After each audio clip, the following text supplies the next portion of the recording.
Welcome, Dr. Sonia. Good to have you. I'm going to make you a co-host right now so that you can unmute yourself, and we'll start in another 5 minutes. Still expecting two of our guest speakers as well. How are you doing today? I'm very good, thank you. Welcome. Thank you so much for joining. Yeah, thank you. All right.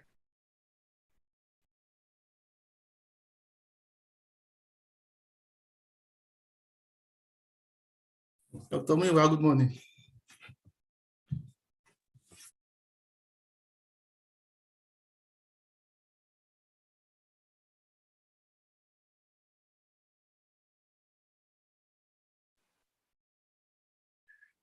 Hi, Okoyemi. Good to see you. Yeah, good to see you too. How are you doing today? What do you say? How are you doing today? I'm good. I'm good. We have this kind of snowstorm, right? We couldn't go to the labs yesterday, and it's just crazy. Wow. Yeah. Oh, hi, Christina. Good morning, Doki. Good to have you. Finally, okay, I'm gonna make you a host, and then okay. I also have Lumaya is also here. I'm also gonna make you a call so that you can unmute yourself at any time. I'm having issues adding Damalari DG. It was an hour early, and then I removed him, and he can no longer join the Zoom meeting. You know.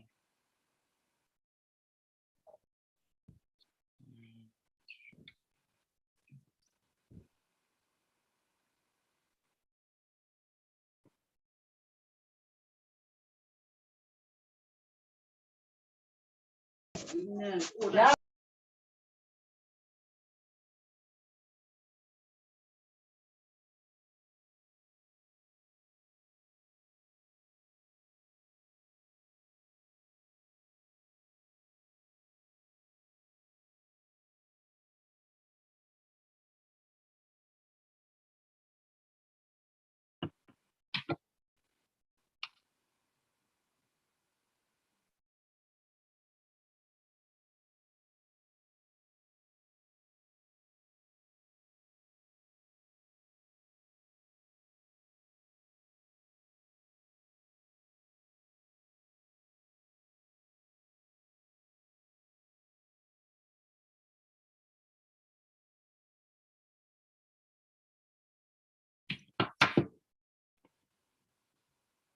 Okay, I think we're just gonna start right away, and yeah, it's so wonderful to have Samuel Halalade is right in South Korea, and Dr. Sonia, are you in Nigeria presently?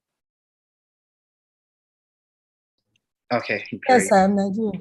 Great. Okoyemi is in the US, and also Christina is in Canada. So we just go straight to today's and Oluwamayawa is in the UK, and I'm just gonna go straight. So if you have questions for them, it would be nice to engage them today. And I'm just gonna start from Samuel. Oh God, Damala, sorry. And so I'm gonna start from Samuel Halalade.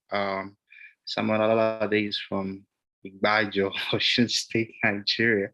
He did his undergraduate studies at Obafemi Awolowo University, where he graduated in 2019 with a first-class degree in civil engineering.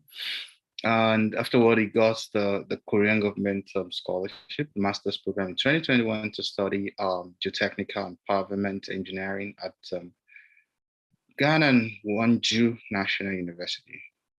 Gangnam. My Korea is rusty, I'm sorry. Presently, he's learning the Korean language and culture at the Busan University of Foreign Studies, Busan, South Korea. Samuel Anyatseo Chajune So. Yeah,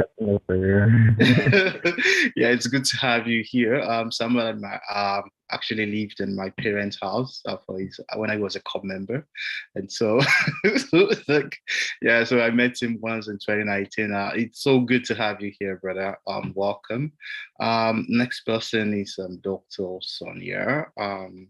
Yeah, Dr. Sonia is a public health physician with interest in program management, health research, health promotion, healthcare quality, and training. She currently works as the executive director of the Eddie and Hammy Co., a maternal-focused organization that provides health information through online platform and community-based outreach. A 2018 Commonwealth scholar with a master's degree in public health from the University of Edinburgh. She's passionate about improving the quality of healthcare available in underprivileged communities. She's an enthusiastic community volunteer and actively involved with the Project RAP, a faith-based NGO that provides support for widows and children of fallen military officers in Nigeria. She's married and loves to write, deliver amazing presentation, and teach. Wow, it's amazing. Welcome. How are you today, Doctor? Thank you for having me. It's so good to have you here, and it's a rare privilege to have you on this platform. Thank you so much.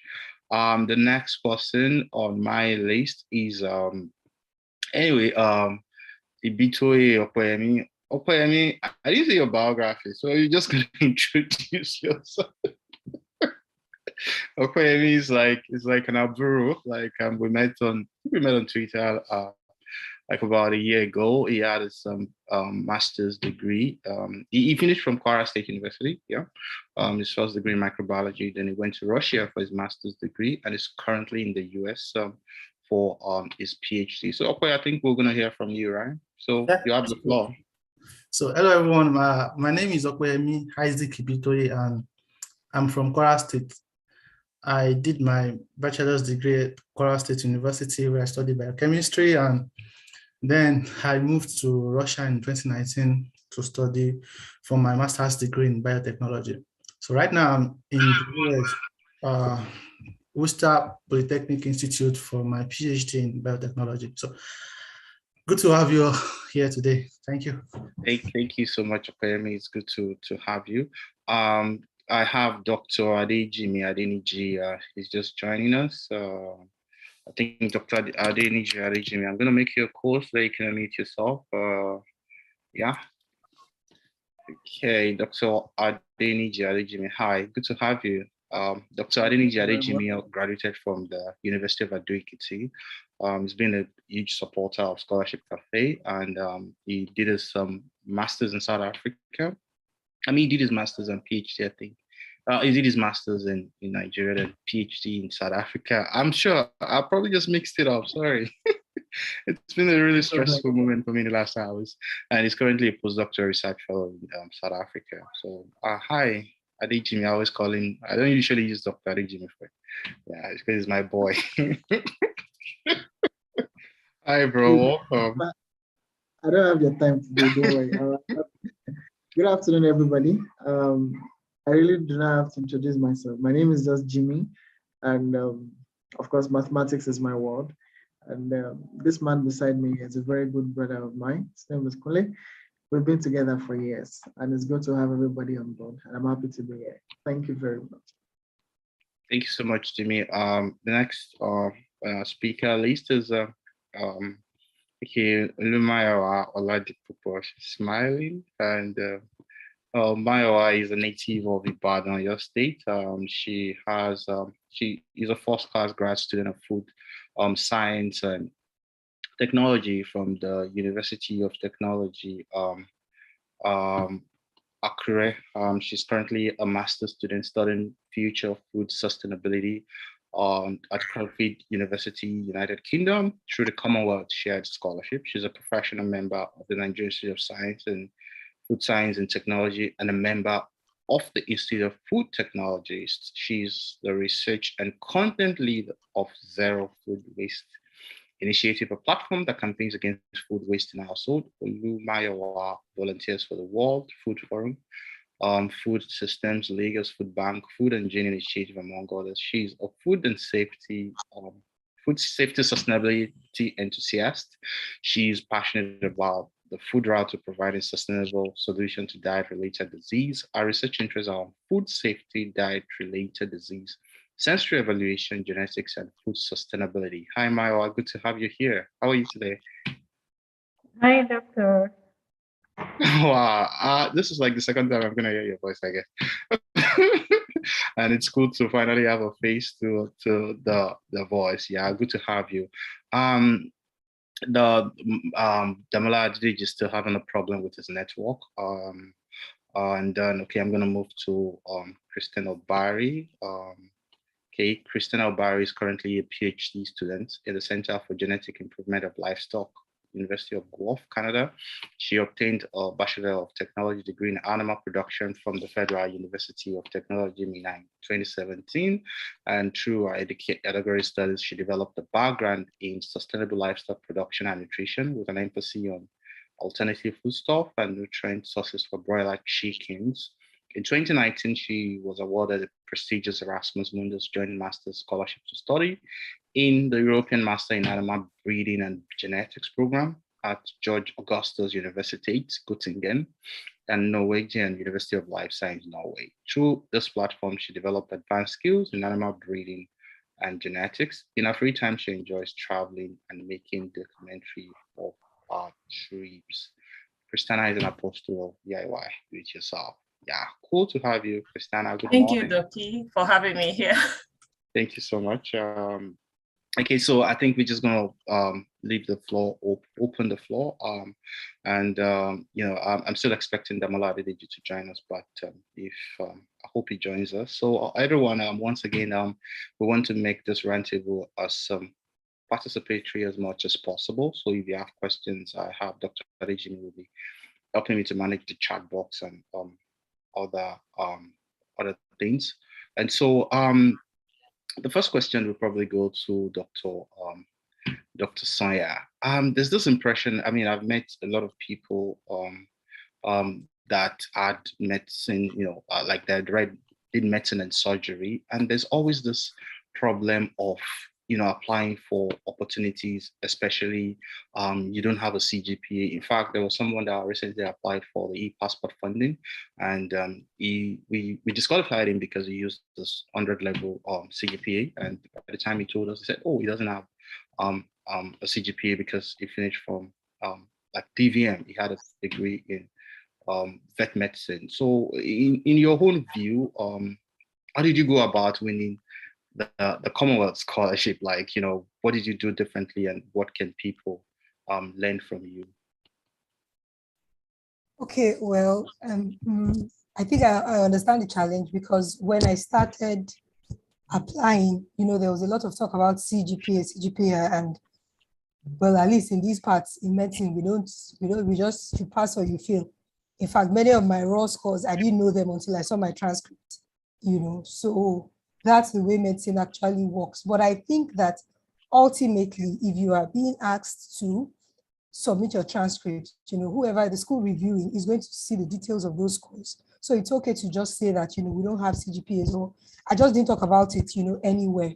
So I did submit my transcript, so my transcripts got reviewed, you know, and then I think, at least from my experience, I feel that a lot of the strength of my application was on my personal statements and my motivational letters, you know, being able to state clearly why I am deserving of a place, first of all, in the school, and then for a scholarship, you know. So I know that when I got the scholarship initially, well, when I heard about scholarships initially, I didn't think I would qualify because my scores are not, let me say, I'm above average. At least most of my scores were above average. So I just presume that if it's a scholarship and it's an academic scholarship, and if I'm sure that I'm not kissing the top 1%, I should just strike myself out. So I actually started an MPH initially that I was paying monthly, you know, because I said, okay, you know, let me just get admitted and move on. But I think that when one of the things that I really want to say clearly to everyone here is that, you know, it's not just about your academic prowess. I mean, that's very important, you know, especially if you're in STEM, if you're going to be in the lab and all that. Dr. Sonia, please unmute yourself. Yes, thank you I so noticed. much. Thank you. It's also about your ability to demonstrate, you know, what exactly it is you want to do and what it is that you have to offer. So I would say to everyone who is in like medicine or vet medicine or courses that you don't have like CGPA and things like that, that's not how you're judged. And many of us we're not even very familiar with the system. Some of us don't even know what GP means, honestly speaking, you know, but as long as you are able to clearly demonstrate, you know, with your, you know, motivational letter, you know, or the activities that you have been doing, that you fit, you know, you're able to clearly explain to the school how you fit into the cohorts, you'll be fine. So I should say that I had a receipt.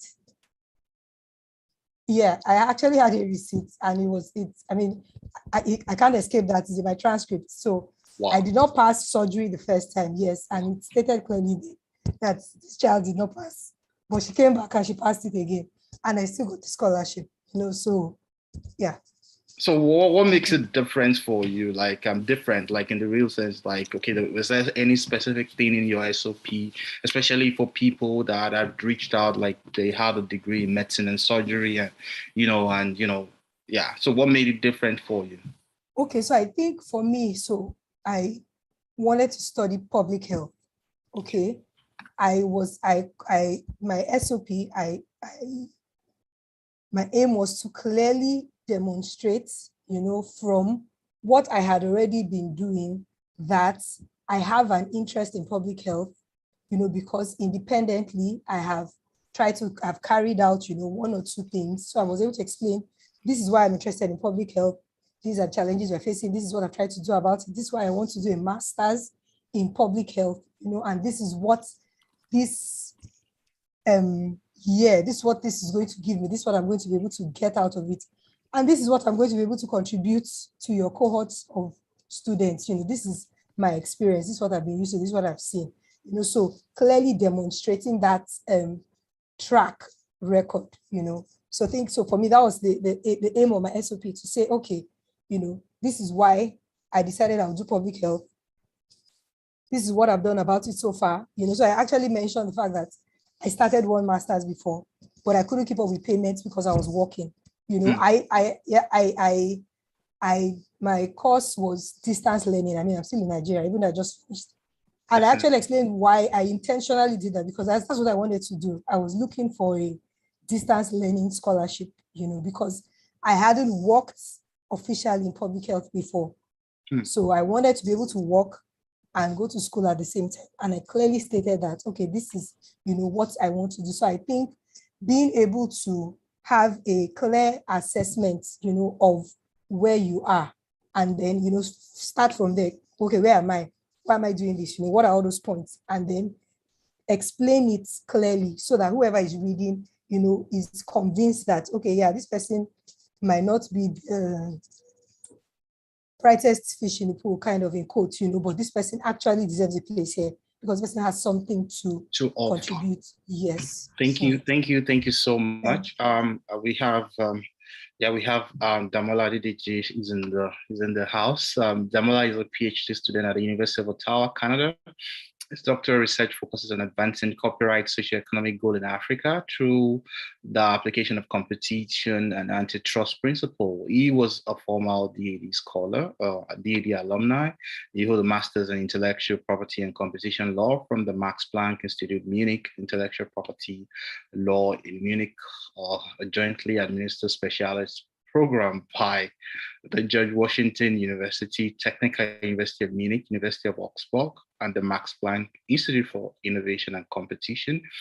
Damola is a practicing lawyer, he's a friend, so I can use Damola for him, and has demonstrated a history of advising and representing clients in IP. He has several publications, and he has also recently contacted by the Economics on the story and competition policy in Africa. He loves traveling, dancing. Yeah, he dances a lot, and meeting new people, especially from other cultures. And he's currently a doctoral researcher at University of Ottawa, Center for Law, Technology, and Society, University of Ottawa. Also doubles as Doctoral Fellow, Open Africa Innovation Research Network, Associate Dispute Resolution and Intellectual Property Practice Group at Olani One Ajayi LP, Banana Island, Lagos. Hi, Damola. Sorry, I kicked you out before. You can unmute yourself. We can't hear you. You're a co-host, so you can unmute yourself.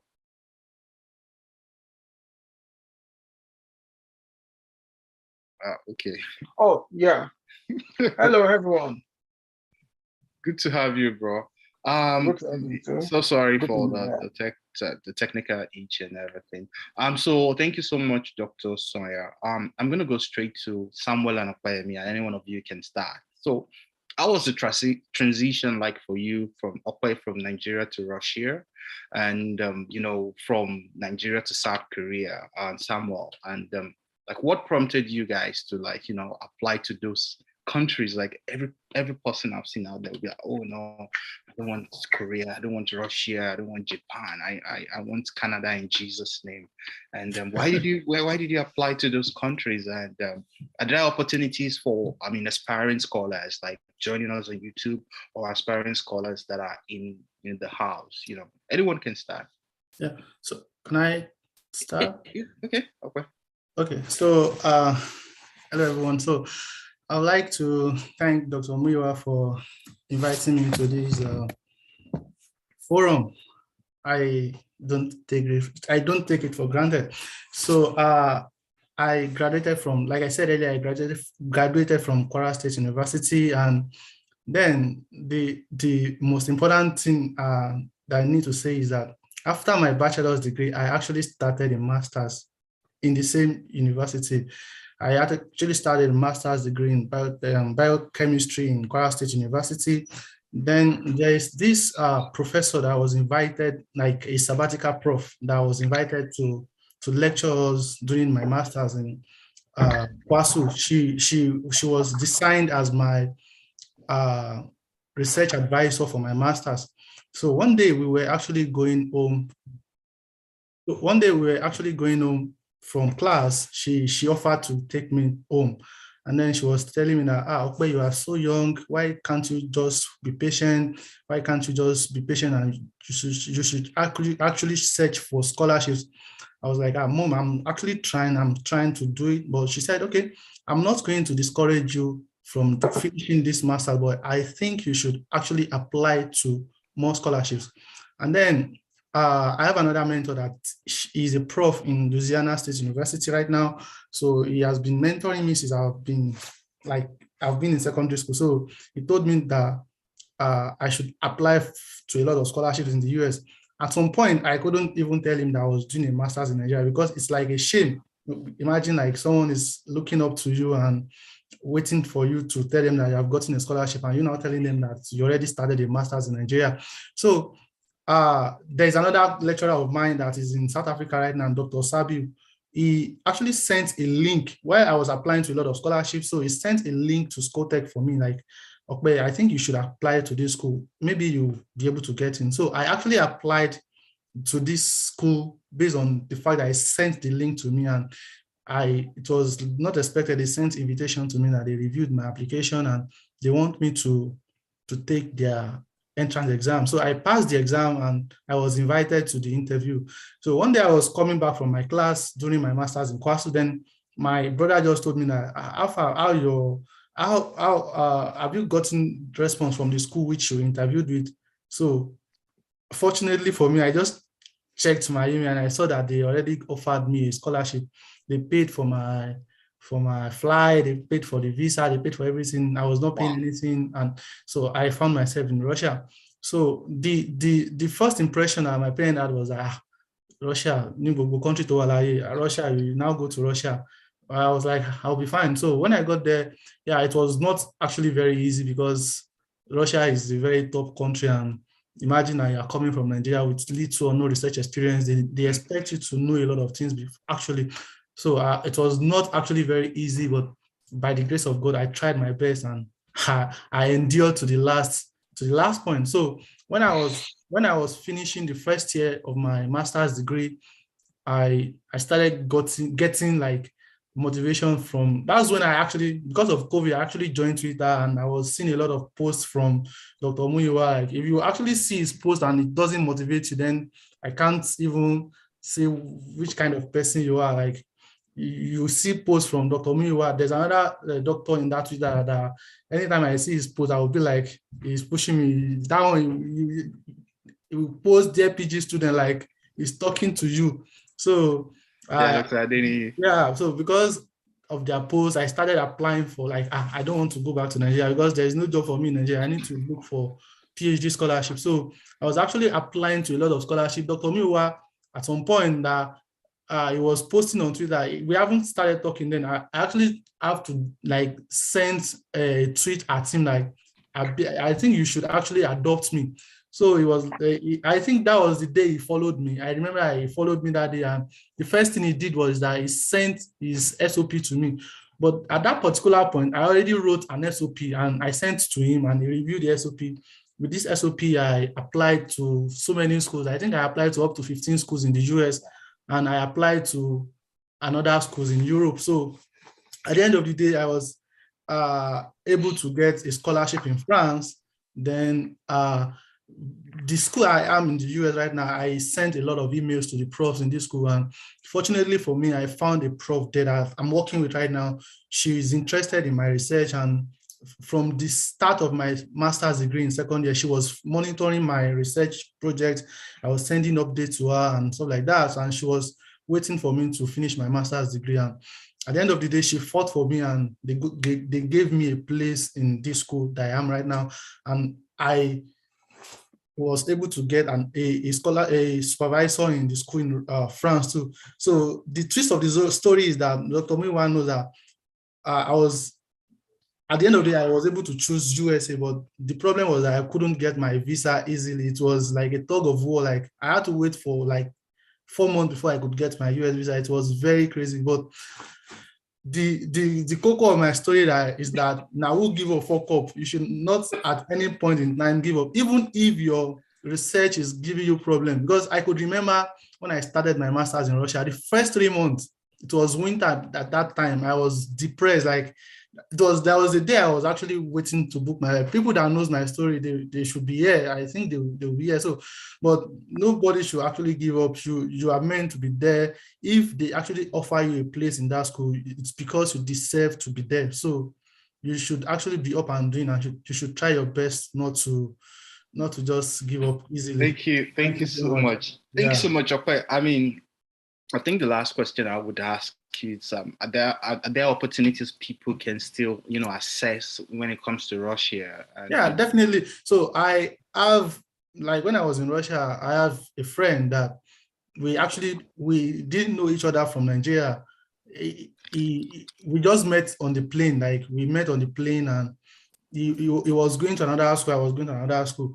He was going to MIPT. I was going to Scotech, but we met on the plane. Then we became friends, and now he's like a mentor to me because he knows a lot of bioinformatics, and I can say that there are a lot of scholarship. Right now, I know up to 5 guys that went to Russia for this open door scholarship that is being sponsored by the Russian government. So there are a lot of scholarships in Nigeria, and I believe that Russia is like a stepping stone. If you are actually interested in going to the North America, like you are interested in going to the Canada or USA or any other country that you might talk about, Russia is like a stepping stone. Like, they have good and quality research that you can do, and professors in US, they have this kind of soft spot to Russian degrees, because the reason why I couldn't get my visa easily is because of the fact that I did my research in Russia.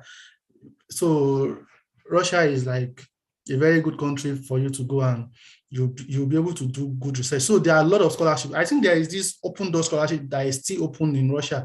I'm not sure if it has closed, but people can try to search for open door scholarships in Russia. They take people a lot from Nigeria. I know like 5 people that went there this year. Thank you. Thank you so much, Okwe. I'm just gonna go straight to. I'll come back to you later. Okay. Hi, Samuel. That wasn't your first time of applying for the South Korean government scholarship. I knew the first time you applied. I mean, why South Korea? I mean, I'm not sure I motivated you. I don't know. But why South Korea? Why did you apply to South Korea? And are there opportunities for people that you think they can explore? You are muted. Can you unmute yourself? Okay, good. Okay. Yeah. Thank you so much, sir. And hello, everybody. I'm really honored to be here. So, yeah, you actually motivated me, sir. I got lots of motivation from you. Actually, I heard about this scholarship program in 2019 directly from Dr. Olumuyiwa because I was a tenant in his parents' house in Ekiti when I was in my NYSC. So he came around and they were telling him about this boy lives with us and he has a good, a good result. And he said, "Oh, let's connect, yeah." So I collected his number and through that we connected and he told me about this scholarship then. I was very interested in studying abroad, so I've been making research on other places, about other places like the US, like the UK, and Canada, of course, and Germany. So he told me about South Korea, and I just added that to my list of applications, and I applied that year in 2020. I applied, but I couldn't get it that year. So last year I applied again now. Here I am.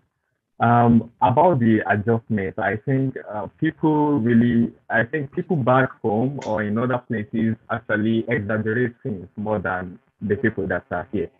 Before I came, I also talked with Dr. Olumide, and I was like, it's Asian country, it's a very tough place, and do you think I will be able to cope there? Do you think I will survive there? Because he also got the scholarship in 2013, yeah, 2013, sir. Yes. So he got the scholarship in 2013 and he survived and look where he is today. So I asked him, how did he survive? And he said, it's really not, the place is actually good. I think you will really enjoy the place. So I applied and I came here. And so far, I'm not invalidating the stories of many other people that might have said, the place, things like that. I think it's good.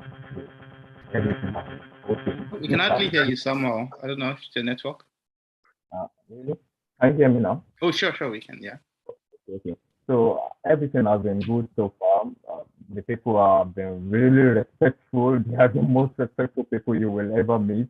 Wow. So yeah, adjusting has been really good. It's winter right now, and I thought it would be, freezing and all, but everything has been good. Like I said, maybe it's me. I don't know. We are different. People are different, and Definitely. but I can tell you that there's really nothing to be afraid of. Thank you. That's good to hear. I spent 3 years in Korea as well, and I resonate with the story. We have Precious Undu. Okay, Precious, hi. I think I'm just gonna bring you on board. You can unmute yourself, Precious. Precious Undu Kalba. Yeah, yeah. I hope I pronounced that well. Hi, Precious. Are you there? Hi, Doc. Okay, good. Precious is currently a PhD student at the Faculty of Health Science, School of Human Kinetics, University of Ottawa. He had his first degree in electrical electronics. He actually finished with a 2 in Nigeria. Then he moved to Turkey, where he obtained 2 master's degree in tourism and hospitality. He had a change of career and is currently focusing on Black Canadian travel experience to motherland Africa, focusing on heritage site like Slave Camp. He's an advocate of DIY and he won 3 fully funded scholarships in North America using resources at Scholarship Cafe. He won scholarship close, over worth of 400,000 Canadian dollars. So please, if you have a tutu in the room or you're watching us on YouTube, it's not a death sentence. Precious is someone that's a testimony. Hi, good to have you here. I like your background. Thank you. Yeah, so I'm just going to go straight to Damola. Damola, there's this notion that there are little or no funding for people in non-STEM. I mean, looking at your background in law as a lawyer, yet you were able to land the prestigious DAG scholarship. I mean, how did you identify the opportunity then, and what can people learn from your story? Okay. Thank you, Miwa. Thank you to everyone who is part and parcel of this program. Can you all hear me? Sure, we can. Okay, so I think the first tip is cast your net as wide as possible. You know, you don't say that this is the country you want to go. I mean, this is the place you want to go, because you have to look at where you can get funding. You know, I tell people, look, it's actually FTF, follow the funding, right? So I was clear from the beginning that, look, I want a school with specialty in intellectual property and competition law. I don't want to go to the UK. I don't want to go to the US. So I contacted a colleague of mine, a senior colleague of mine who was in Czech Republic at that time. So he just said, I told him, bros, you know, I've always had interest in intellectual property law. I want a school with full funding, and I don't want UK, anywhere in continental Europe. But before that time, I had applied to a school in Australia. I got admission, but the funding was not enough. So I kept searching. I applied to Mississippi College of Law in the United States. The funding was ridiculously low as well. So he sent me a link, www.miplc.de.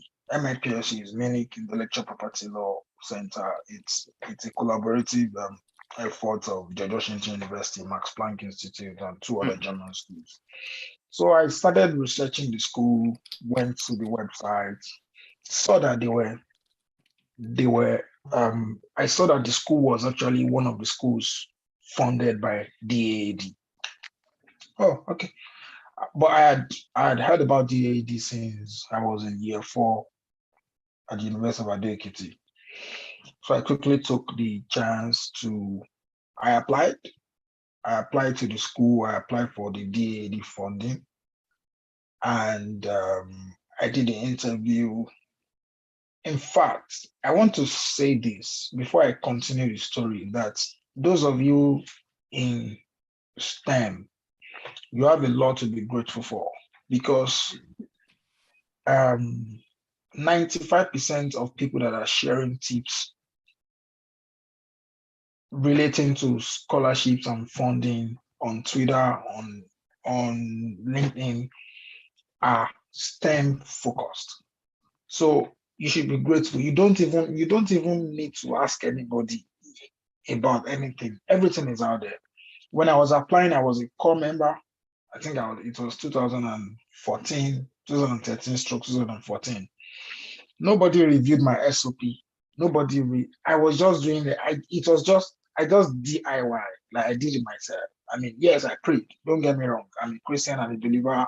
I believe God works wonders. But hey, I put in the work. You know, so I applied, I did the interview, DAAD came through, God helping me, and I became the first Nigerian to actually attend that school with a DAAD scholarship. You know, so what I realized was that, yes, I had a 2-1, I had a borderline 2-1 from UNAD, but before I finished from school, I had carved that niche for myself that Damolade Vijay is an intellectual property person. So I had written a few articles on IP, you know. So I could put something together to create a reasonable personal statement, you know. So I got the DAD in 2014. I resumed in 2015. I think I traveled in July. So, and DAD is a fantastic scholarship to the glory of God. To the glory of God. I was the first Nigerian to get it for that school. And after that, I think we've had 2 more Nigerians. Great. Yeah, a lady and a guy. Yeah, they are both lawyers. But the program is not only open to lawyers, because intellectual property is a concept that that cut across various disciplines. So if you're an economist, if you're a scientist, you know, in my class, then we had people from the Japanese patent office. We had colleagues from Chinese intellectual property office. You know, we had people from everywhere. We were 32 from 22 countries, actually. I was only black face in the class. So you don't start, yes, Canada is good, US is good, UK is good. I've never been a fan of United Kingdom. It's principle based. It's not because they are bad people. I'm not a fan, right? So I would rather go to Australia. So when I finished from Germany, in fact, when I was going, my friends were mocking me. Are you going to play Bundesliga? Are you going to play football in Germany? What's wrong with you? Are you okay?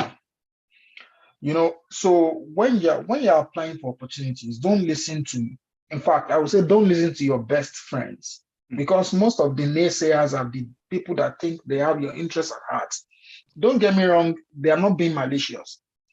They're actually watching out for your interest. But sometimes the naysayers are your best guys. You know, when I was going to Germany, they were mocking me. It was a full ride.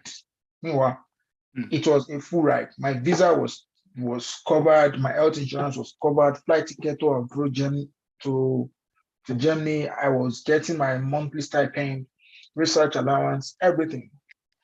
So I didn't stay back in Germany because I wanted to move on maritally. So I went back to Nigeria. Yeah, unfortunately, everything happened the way it happened. Meanwhile, I know the rest of the story.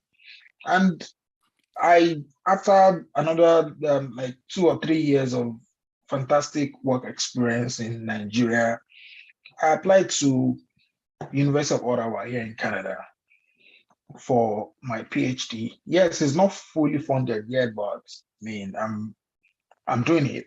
And the one thing about Canada, about North America, is that you can have more funding as you go. So which I'm exploring. You know, I'm in my second year now, and it's been fun. Yeah, it's been fun, and I think one tip you should also know if you're just applying, please, I will say this: keep nourishing meaningful relationships with your past lecturers. Right. Yeah. There's no way you can get into grad school without a very, very glowing recommendation.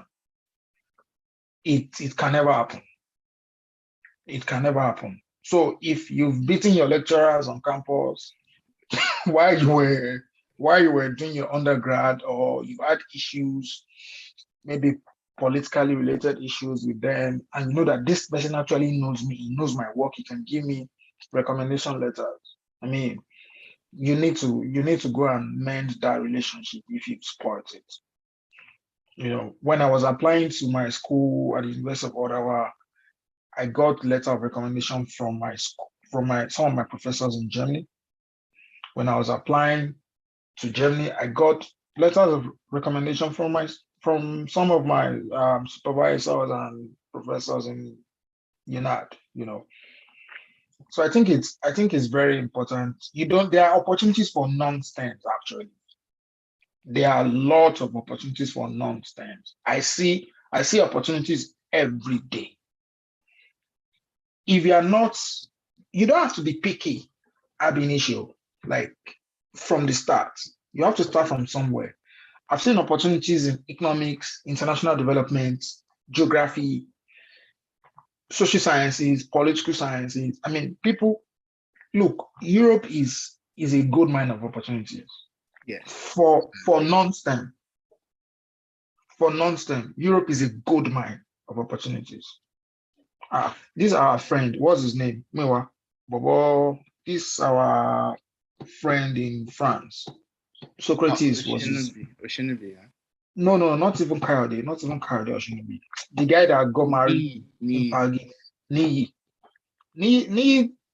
studied philosophy and political science. And a lot of people.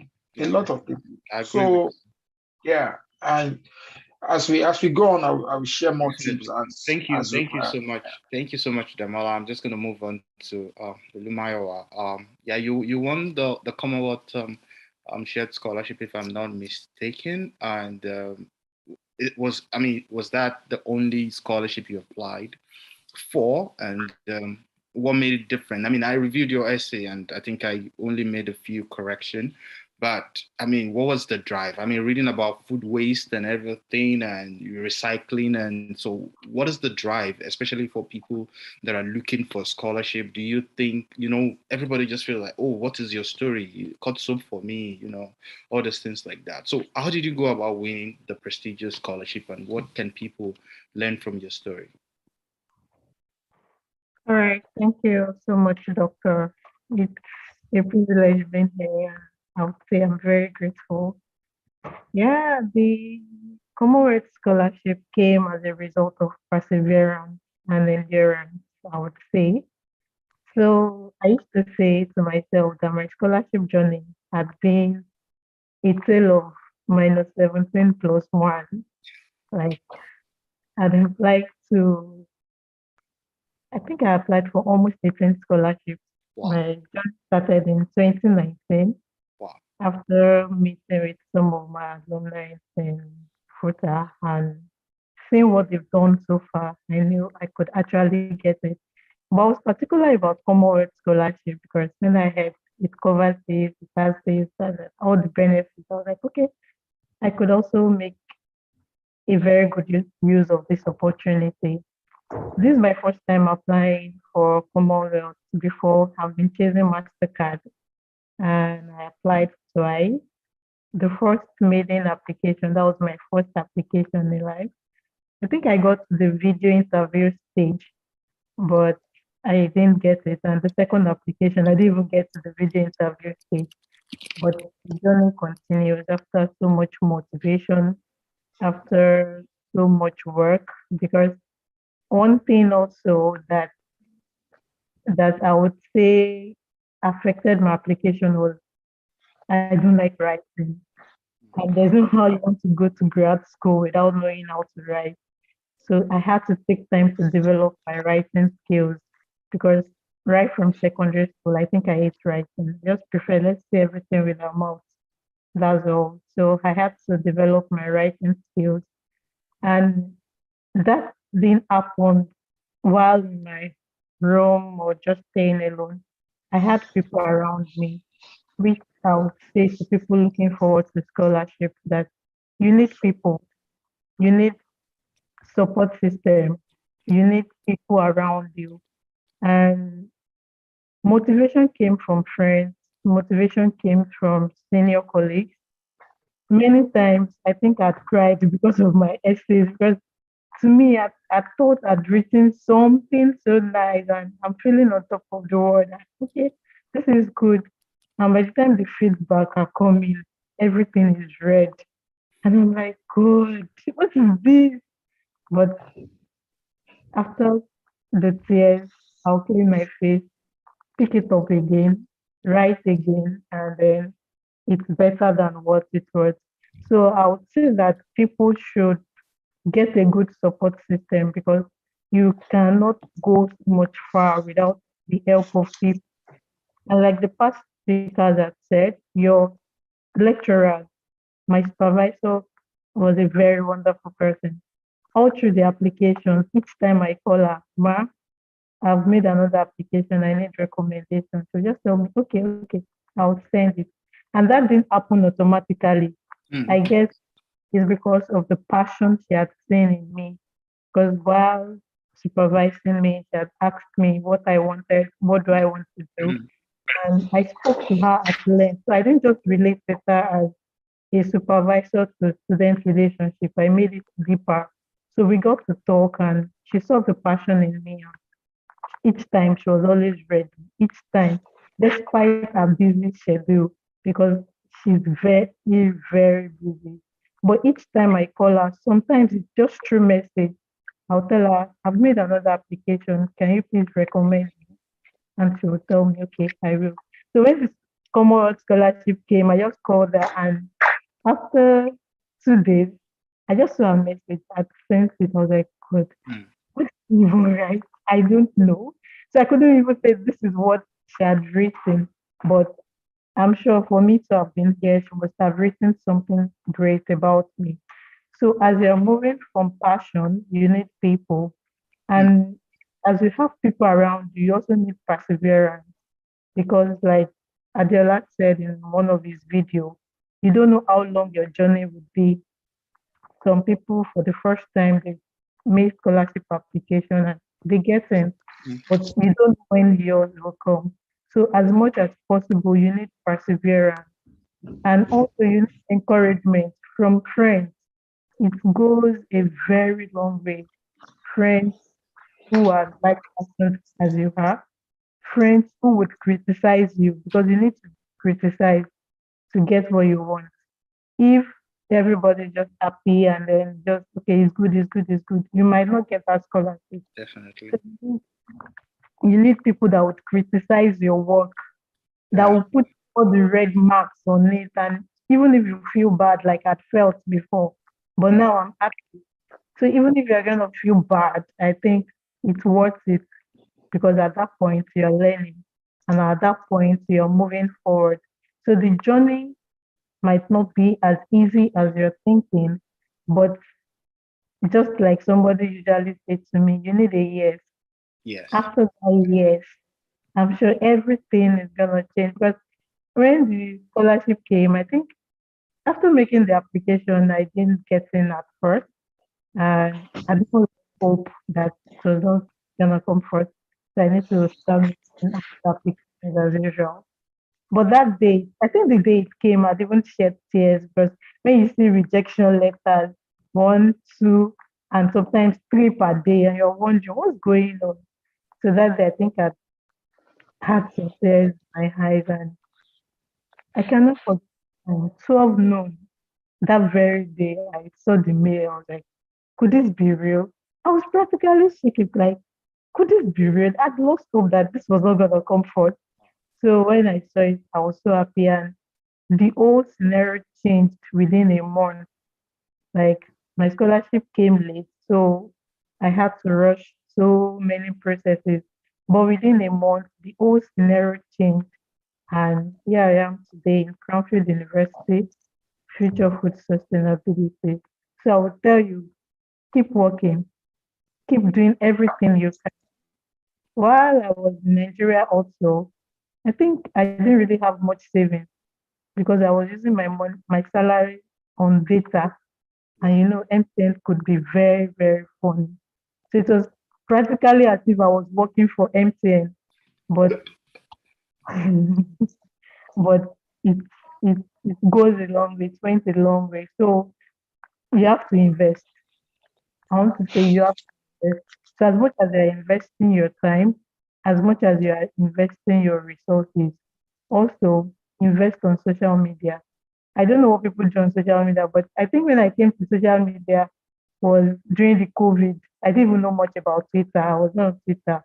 But the very first time I was on Twitter, I think I came across Doctor and I was like, okay, Doctor, okay, okay. I started following up. And that very day, I think that was some days to the end of the scholarship. I called him, I was like, I did, okay. From Twitter, I had to send him a LinkedIn message that this is my stage right now. This is what I want to do. And from that very moment, like it was just as if I would say divinely orchestrated because he had never met me, I'd never met him. And I just brought the message to him. And I was surprised. Within 2 minutes, I got a reply.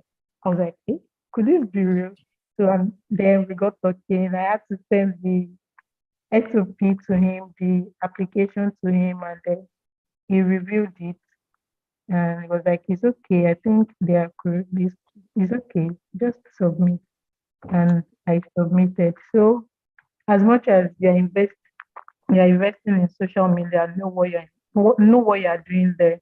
The journey might not be as easy as you think because success doesn't come cheap. But Yep. when you have, I tell you, you'll be grateful for the rest of your life because you've actually gained and earned what you want. So with your passion, with your perseverance, never let go. get to the people. It will go a long way. Thank you. Thank you so much, Willimayo. I remember the first message on LinkedIn was like, can you be my mentor? I said, I don't mentor people. Like we can relate as a bro and a brand. I'm glad. I mean, she put in the effort and, it was great. I mean, when I saw our SOP, I was just like, okay, this essay is more than enough. I mean, quantifying what she wants to do after the program, and which I always tell people, it's important to mention your problem statement. You need a support system. If you're here or you're watching us on YouTube, I've received several messages for mentoring.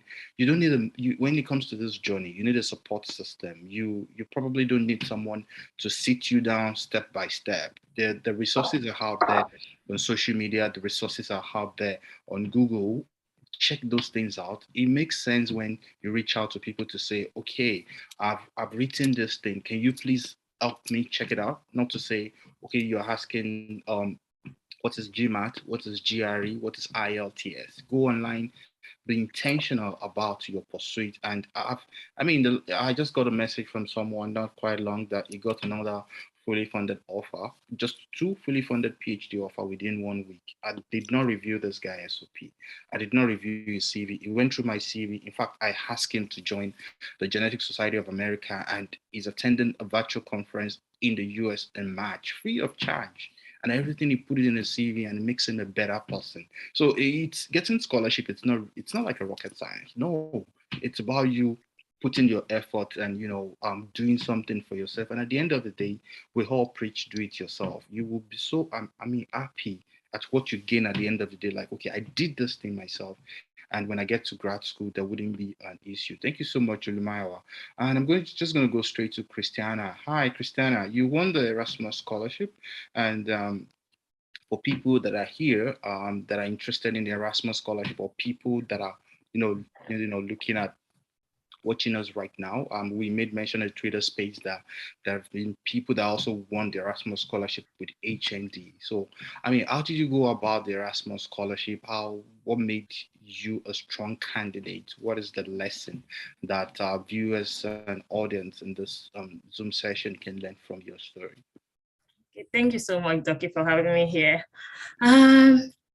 It started like it was really a funny story. A lecturer back in Futmina, I don't really like him. I hope he doesn't see this because he didn't give me a good grade, and I felt I deserved an A in that course. He gave me a B. So since then I disliked him. So I was serving, and I didn't even know about Erasmus. I was serving in Ekiti State University then. And one day I just saw someone sending me an email that he had to check the school folder. He couldn't have my number. He couldn't get anyone who has my number. So he just felt like, oh, there's this Erasmus scholarship and they really need people. They haven't been on for 5 years now because they do it with the animal nutrition. They do 5 years animal nutrition and then 5 years animal genetics. That's what I heard they've been doing alternatively. So he was like, I feel you'll be a good candidate for this, try it.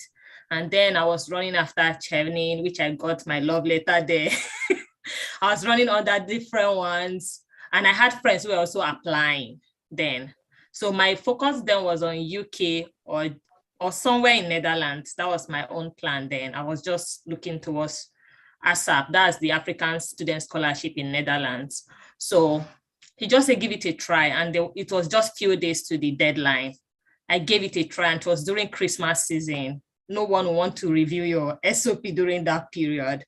So I had to do it myself. I just sent it to a friend, which I feel is very good at writing. And I said, oh, just proofread it. And he was like, okay, I'm not good with agriculture, but I'll try my best to read it. And he read it and I submitted it. And later they contacted me to tell me that some of the documents were incomplete. That's like after 4 weeks that they needed me to submit some documents. So I did. That's how it started. That was the whole journey to Erasmus. It was few days to the deadline. I submitted my application, like the last minute I submitted it. So when I got it, I didn't expect that I would ever get scholarship. All my friends have gotten Harvard at that period. They've gotten Cambridge, Oxford. So I was the only one left while we're serving in Ekiti State among the clique. So I told myself, like, it's like I'll have to take the master's. I'm running away from Futmina. I might have to go back to that place again.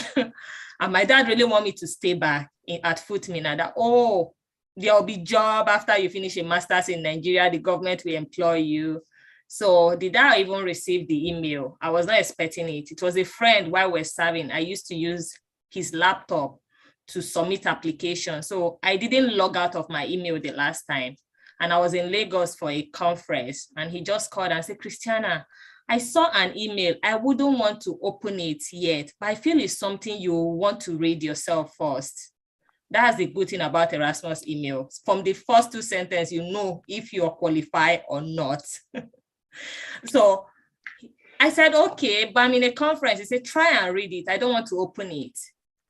So I tried, I went through the email, and it was like, you know, when Europeans want to send you congratulations, they don't waste time. But when you see the long story, just know it's a rejection mail, because it's straight to the point. So when I saw it, I screamed and everyone turned around, what happened? So that was the journey. But one thing I noticed was that even though I didn't like my professor back then, but I didn't allow him to know I dislike him, I still have a good hello, hi.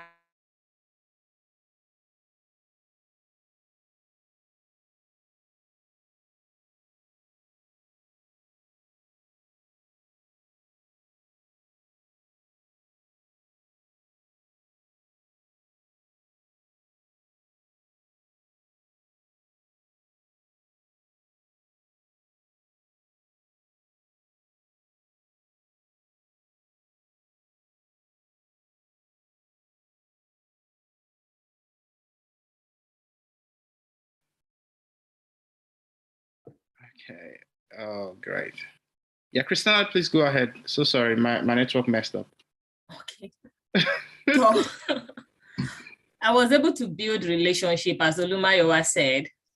Yeah. I was able to reach out to some professor, like my boss in Ade-Ekiti, the HOD that night, saying, sir, I just found out about this scholarship. I need a recommendation letter. And I reached out to my supervisor back in Futmina. So he was able to help me immediately. But I knew it was Christmas season. No one wanted to help me, but I would just give it a try. They knew I was interested in scholarship.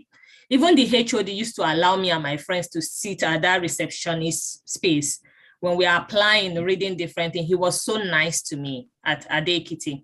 So they already knew I was interested in all these things. So it wasn't a problem for him. So he sent me the letter. So that was one of those things. Erasmus is beyond the money, it's beyond everything you want, but it makes you to meet people, intelligent people from different facets of life. Like with Erasmus, you question yourself again, that you're really good.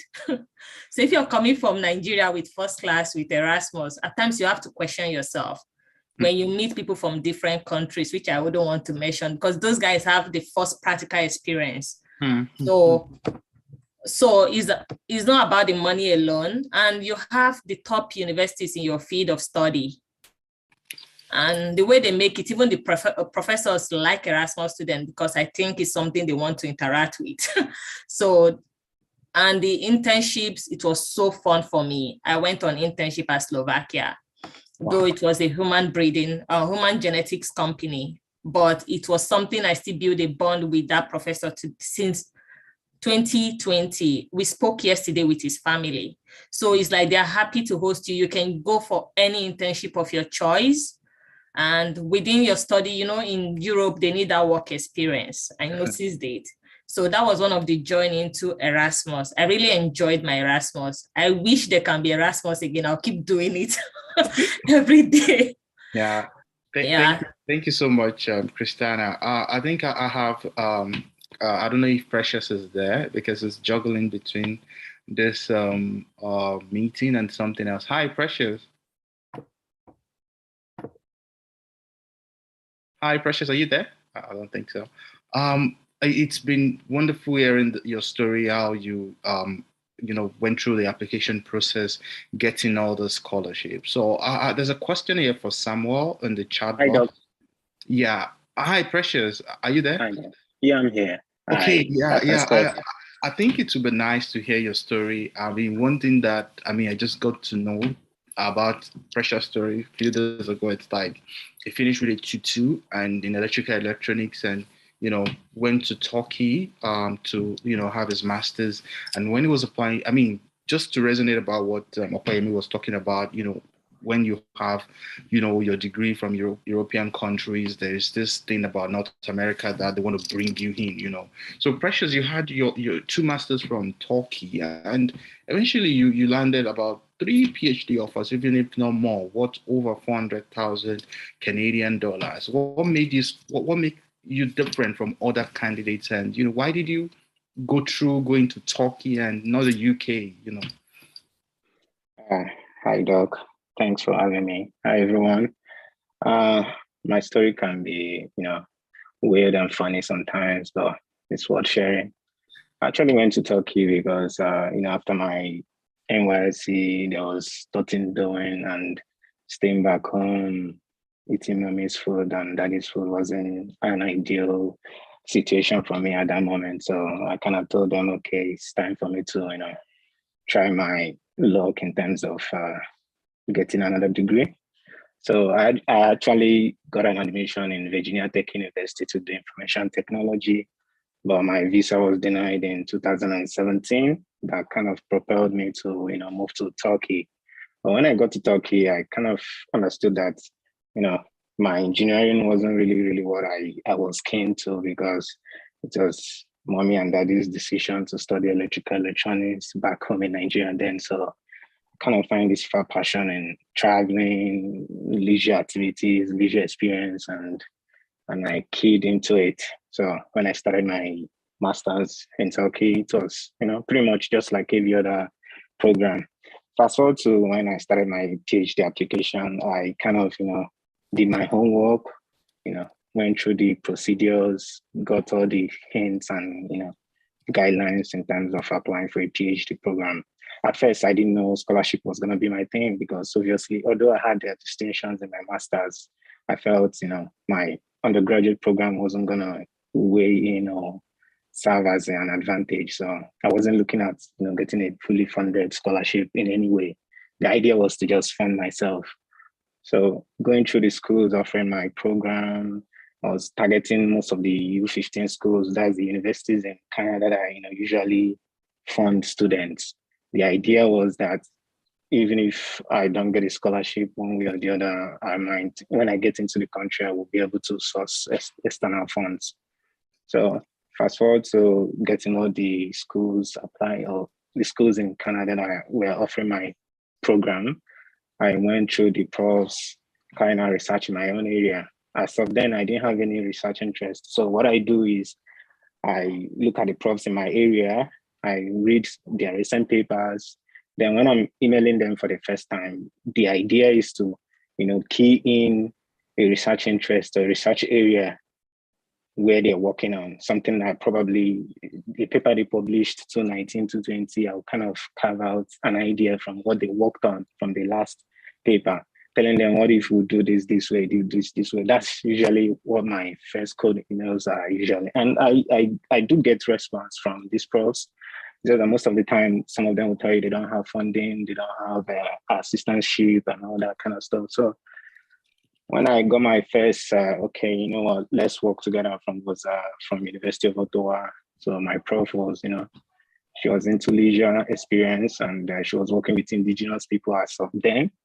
So when I told her, okay, this is what I have in mind, and she liked the idea.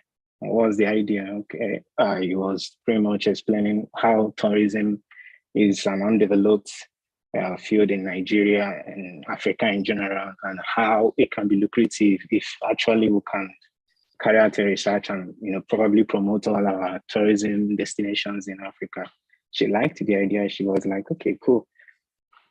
Then at some point, she kind of chipped in. She was like asking me how many countries have I visited, trying to get my background in tourism and travel industry.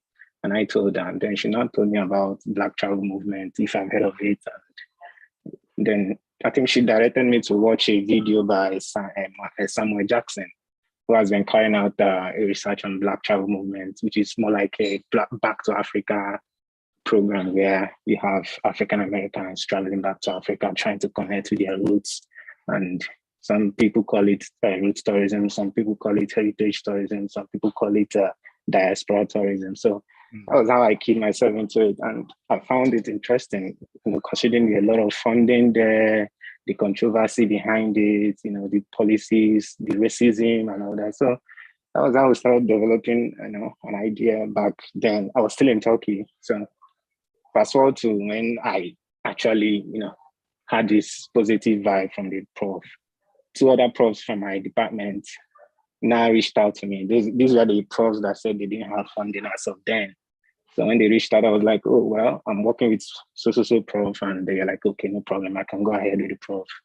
Then fast forward to also a few other schools that I was, in talks with, offering me offer. And that was it. But one of the key takeaways of my journey was that I was diligent, I was intentional, I was following up most of the, the procedures, the guidelines everyone dish out on Twitter. I didn't really, jeopardize or play around with the information there. It was just me and my kid brother back in Turkey then. So going back to Nigeria wasn't an option. It wasn't a do or die. I just spent almost 4 years in Turkey, where I have steady light, steady electricity, good life and all that. So going back to Nigeria wasn't really an option. So when I think about it, I'm like, you know what, you really, really need to do whatever you have to do to make sure that you move from here to another place and it's gonna be a better position. So I was strategic. Instead of going through the Erasmus and every other external funding out there, my target was, even if you don't get the funding, get at least a school that the tuition is cheaper. When you get there, obviously, from your research interest, you could write all these people carrying out research. And that was what I capitalized on, and here we are. Thank you so much, Precious. I learned something from you. Tenacity and being determined while you were applying for those programs. I remember a particular professor in the US that required him to write GRE or GMAT, and he was postponing it. And when he wrote me, I was like, okay, maybe you're gonna give the professor a chance, and eventually you got the Canadian offer. So thank you so much for sharing your story with the audience. Samuel, there's a question for you for the South Korean government scholarship goal of study and study plan for master's applications. Do I talk extensively about the research I do, or I should focus more on how Korea is the place to do my research? I'm applying for a master's in bioscience, biotechnology. Before you answer the question, Samuel, when is the Korean government scholarship application going to be out? Because I felt it should have been out by now. So you can answer the question. Oh, it should be out. It should be out. So I'm sure you will know about it. Of course, I was still on the website yesterday. If you're interested in the Global Korean Scholarship, just keep checking the Solumuyiwa you will find it there. So yeah, I think you should talk a lot about your research experience, because you during the application they will tell you to submit your research papers, your published books and everything. So if you have research experience, you should talk about that. You should submit that essay. You should submit that the paper into your application. And about the law for Korea, you should talk about that, because you'll be writing your personal statement and you'll be writing your statement of purpose separately. So they will ask you, they kind of the application is in such a way that they have subtitles. They have titles for the things you will write. So you will definitely find a place to write about the law for Korea, about the law for the language even. They will ask you, do you have interest in learning the language? Things like that. So this should include both. They will help you. Yeah.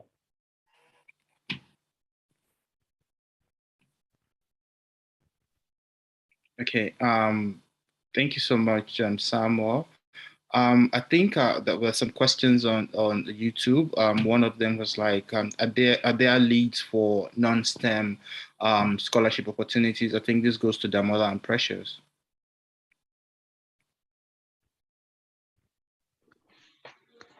Okay. So yeah, there are links. There are lots of links for non-STEM scholarships.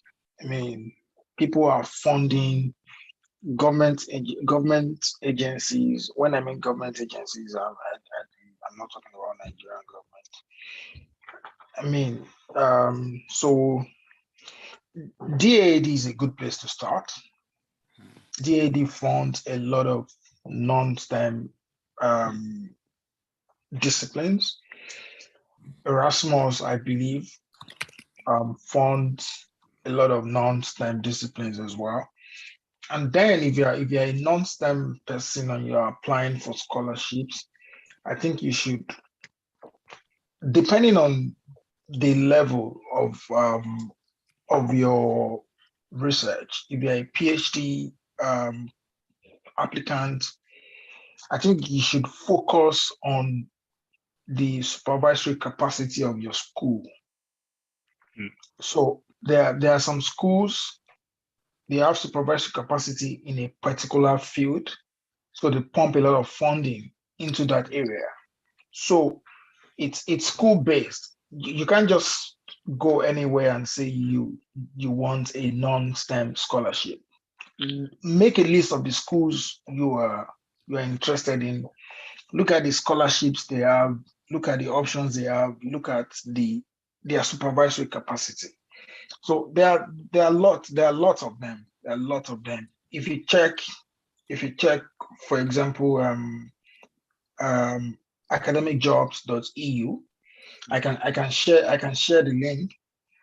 I get emails from them almost every other week, about research opportunities, about funding, PhD funding, MSc funding, Masters of Arts funding.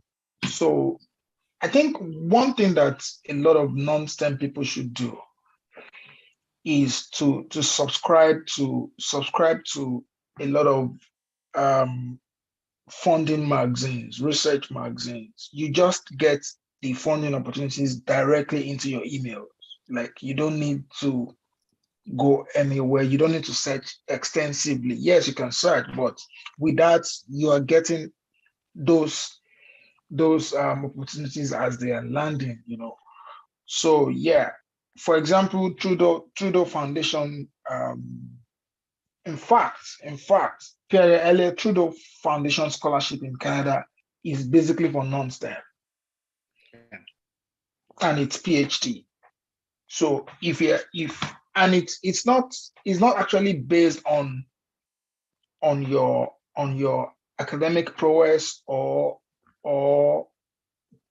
let me rephrase that. So it's not just based on the quality of your academic background alone. If you have a 2-2, if you don't have a fantastic 2-1, or you don't have a first class, you can still get a Trudeau funding. As much as they lay emphasis on strong academic background, they want to look at the importance, the contribution your research is going to make into the larger society. So, and they do a lot. They are basically non-STEM, because it was the funding was established in honor of the former Prime Minister of Canada. There's the present Prime Minister's dad, and he was a non-STEM person. So the world is full of opportunities for non-STEM. They might not be as apparent as what you have in the STEM, but yeah, there are links, there are opportunities as well. Thank you so much, Damola. Precious, someone asked a question. Can Christians study in Turkey?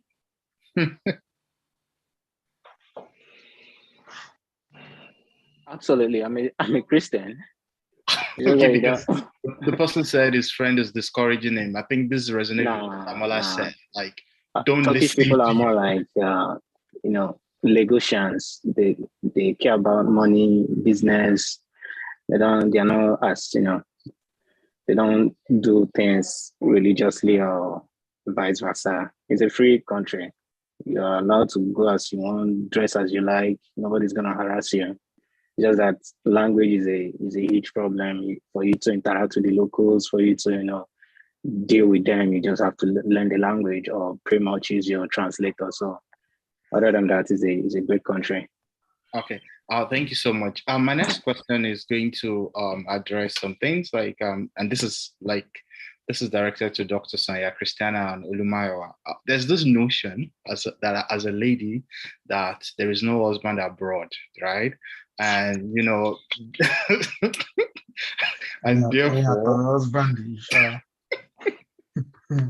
and therefore, a lot of our females would rather not pursue scholarship abroad. I mean, there was a particular case recently which was trending on Twitter. Like, the boyfriend said, "Okay, you either take this relationship or take me." So, I just want to know, like, what do you advise as parents, covers, especially when it comes to women in science, women in non-STEM? Are their husbands abroad? Should they pursue their scholarship? I'm leaving this for our women in science on this platform. I don't want the guys to to respond. So I think Dr. Sonia, maybe you can start with that. Okay, first of all, full confession, I'm married already. I know. You're from your experience, yeah. So but I mean, I think that people travel abroad for so many reasons, whether scholarship or non-scholarship, based, So the truth about the matter is that, yes, I know you're asking on the, for the females, but I think even for the males, the what's the word? You are going to have to make a decision at this point in your life. Yeah. What exactly is it that you want to do? What is your priority at this point? I would say that, like for me, like I said, that when I decided to go for a scholarship, based on what I wanted to get done, I said, okay, I don't want to travel out of the country yet. I would rather do something, that is long distance, because it fits into my plans, for now. So what I would say, to anyone is that, whether you are abroad or you're in Nigeria or you're in Lagos or you're in the village, at any point in time, when you're making the decision of husband or no husband, where is it that there's husband? So people like, yes, where's they keep husband or wife? I'm used to collect from. Do you understand? So I know that there's a fear, because I have a lot of friends who say, I wanted to travel, but I'm worried that, when I get there, will I get married? Auntie, what is the assurance that when you are here in Nigeria, you will get married? The fact that there are more human beings doesn't necessarily mean, you will find somebody to marry. So you might spend time here, waste 5 years, waste in quotes, and you spend 5 years waiting, I don't want to go, let me wait, let your husband come, let him come. What if he doesn't come? Since you don't really know who he is or his address, So what I would say is, this is like the principle that I've lived by so far. What are my priorities now? What do I want to get done? What are the 4 things I want to get done? I want to further my academics, I want to get married. At some point, they will intertwine. At some point, they might not, but follow with those your priorities. But as to whether there is husband abroad, not, I don't know, because my own is Thank you. Thank you so much. Christiana can tell us better. The people I don't really know. I think there are men abroad. Okay. African, whichever one. Scholars should not be scared, yeah? Yeah, it's just that you have to set your priority, get busy. Maybe when you're busy, you'll definitely find someone. Because I have people in my lab who started dating beginning of their PhD. So it's just like getting busy. A guy will definitely find you where you're busy. Someone will definitely pick interest, either someone from another race or from Nigeria, from Africa. It's not left for you to make your choice. But I think just get busy. You definitely find a man. Or you go back to your boyfriend in Nigeria. If you have a boyfriend in Nigeria, keep him. That's another option. You can bring in the person for graduate study, which I think they permit it, they respect it here. Yeah, definitely. When it's about family reunion, it's very, very important to them. So there are husbands abroad. And even in Nigeria, I'm not sure there are husbands now with the rate of Yahoo, and everything going on. You still have to check. So it's a two-way thing. Just take, which risk are you ready to take? You have to calculate your risk. Which one do you want to leave your career for the man? You have to choose one. Because I read of recent an article, a sister left Australia down to Nigeria because her parent told her to come back, to come and marry, or else she can't go for PhD. She's back to Nigeria for the past 5.5 years. Wow. The guy she thought would marry her didn't marry her. So she couldn't apply for PhD anymore. Now she can't meet up to the standard because I think the research has changed now. She does not have the skills and everything. So I think it's a calculated risk. Which one are you ready to take? When you ask yourself, then take it. Definitely. I took a risk. I used to suffer hypothermia. I'm always cold. Everyone knows that in my house. When I was traveling, my dad said, oh no, you can't go to somewhere very cold, Norway of all places. And now I'm in Canada. It's just about dressing up for the cold. So take your risk. Yeah, thank you. Take your risk, calculated risk. Ulumayo, yeah? So what do you think? It's a funny scenario actually. But I think the first thing I would say is passion. What's your passion? So I think your passion should be the driver to wherever you are going to. Because what's the probability that even the guy you say you want to marry or you are staying with is not going to cheat you or leave you in the next few months? Because anything can happen. You never can tell what's going to happen. So I would say the first thing should be your passion. What's your passion? Because I believe before the application started, something motivated you to apply, and you've applied. Now you got it, and it's saying either you pick him or you pick the scholarship. So maybe guy also needs enlightenment because I don't know what he's doing in the area that an opportunity is coming and it's feeling as if it's much more important than the opportunity. Yeah. If he's fine, he loves, like in quotes, he had said, 2 years is not something he cannot for at most, or if it's something that he cannot forfeit. So I would say the thing you have to check is your passion. Work with your passion, run with your passion. If you want to pursue it, I'm sure there are so many men out there. I don't know about husbands abroad, but I know there are men, and you need just want to be a husband. And you never can tell where the one is coming from. So follow your passion, go with your passion. Go with your passion. It's very important. Go with your passion. We'll have a question here in the chat box. Most of the schools I've researched require research experience. I'm interested in drug discovery and development cancer, but I feel my undergrad experience in pharmacy school won't be sufficient. I've gone through the research institutes in Nigeria, but I've found none can help bridge this gap as they mostly do the same thing I did in my undergrad. How do I navigate this? I think, Okoyemi, if you have something to say about drug discovery. I mean, there are several research institutes in Nigeria that are doing well. So I don't know if you have that research experience during your pharmacy school. I don't get it. So I think Okoyemi might have something to say about it.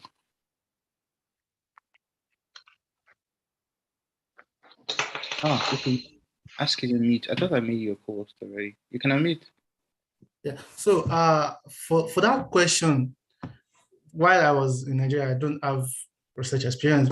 I think everybody don't have research experience. At some point, you might think that you don't have research experience, but you can actually search. So I know about this biotech company in Ibadan. They call Inkaba Biotech. They have these stuff like you can go there and volunteer. I know about NIMR. I know about FIRO in Lagos. So I'm not sure that your pharmacy degree is like a barrier for you. There is this a friend of mine that finished from Fountain University, and I was telling her that she should try to do an NYSC in like a place where they do these kind of researches. And she went to Abuja. There's this place they call MBT, National Biotechnology Development Agency, and she went there and she told them that she's looking for a place where she could do an NYSC at the same time getting research experience, and they actually let her intern with them. So there are a lot of places. It depends on what you want and where you are living. So, and I know another friend of mine that went to Russia just recently. She was actually working in FIRO, I think FIRO and NIMR in Lagos. So she got research experience there. So there are places in Nigeria where you can actually And I know another person that just finished last year that she's actually doing an NYSC in NIMR right now. In Lagos, yeah. It's a very sophisticated institute. Yeah, so there are places where you can get research experience in Nigeria. Oh, someone said I'm currently researching on drug and vaccine design right in Nigeria. Okay, so I guess Farida, you might connect with the person. I don't know. I don't know if pharmacy school give you that experience enough that matches with Nigerian State of Medical Lab Research. I think you should check out the institute. And there's also one in Ogbomoso, Elix. So you can also check out those research institute. We spend a lot of time, and I'm just going to go straight to the next question about mental health, rejection, and what to do. So I'm going to throw this open as well. So what do you suggest that people, I mean, we have a lot of people applying for grad school here, a lot of people watching us that are also applying for grad school. There's always this question, what do you do during the waiting time for a decision? And how do you manage rejections? Because they will always come, love letters will come. And, how do you survive grad school? Like 3 questions in one. So I'll probably give each person like 3 minutes to run up. Like, okay, so what do you suggest people to do in terms of waiting for a decision? How do you manage your rejection? And also, how do you survive grad school? A lot of people say, we always talk about the beautiful side of grad school. When they get there, oh, you didn't tell me it is crazy as that. So, I mean, can I just take a first stab at this? Yep. So, waiting period. Yeah. You don't get anything good on a platter of gold. You must experience it. It is almost like a breakfast that we go around, Yeah, I mean, so you must just keep trying. You must keep trying. You cannot, it is not, I think it was Samayawa that mentioned it, that you don't know how long your journey would be, so you must actually prepare your mind. Yeah. So a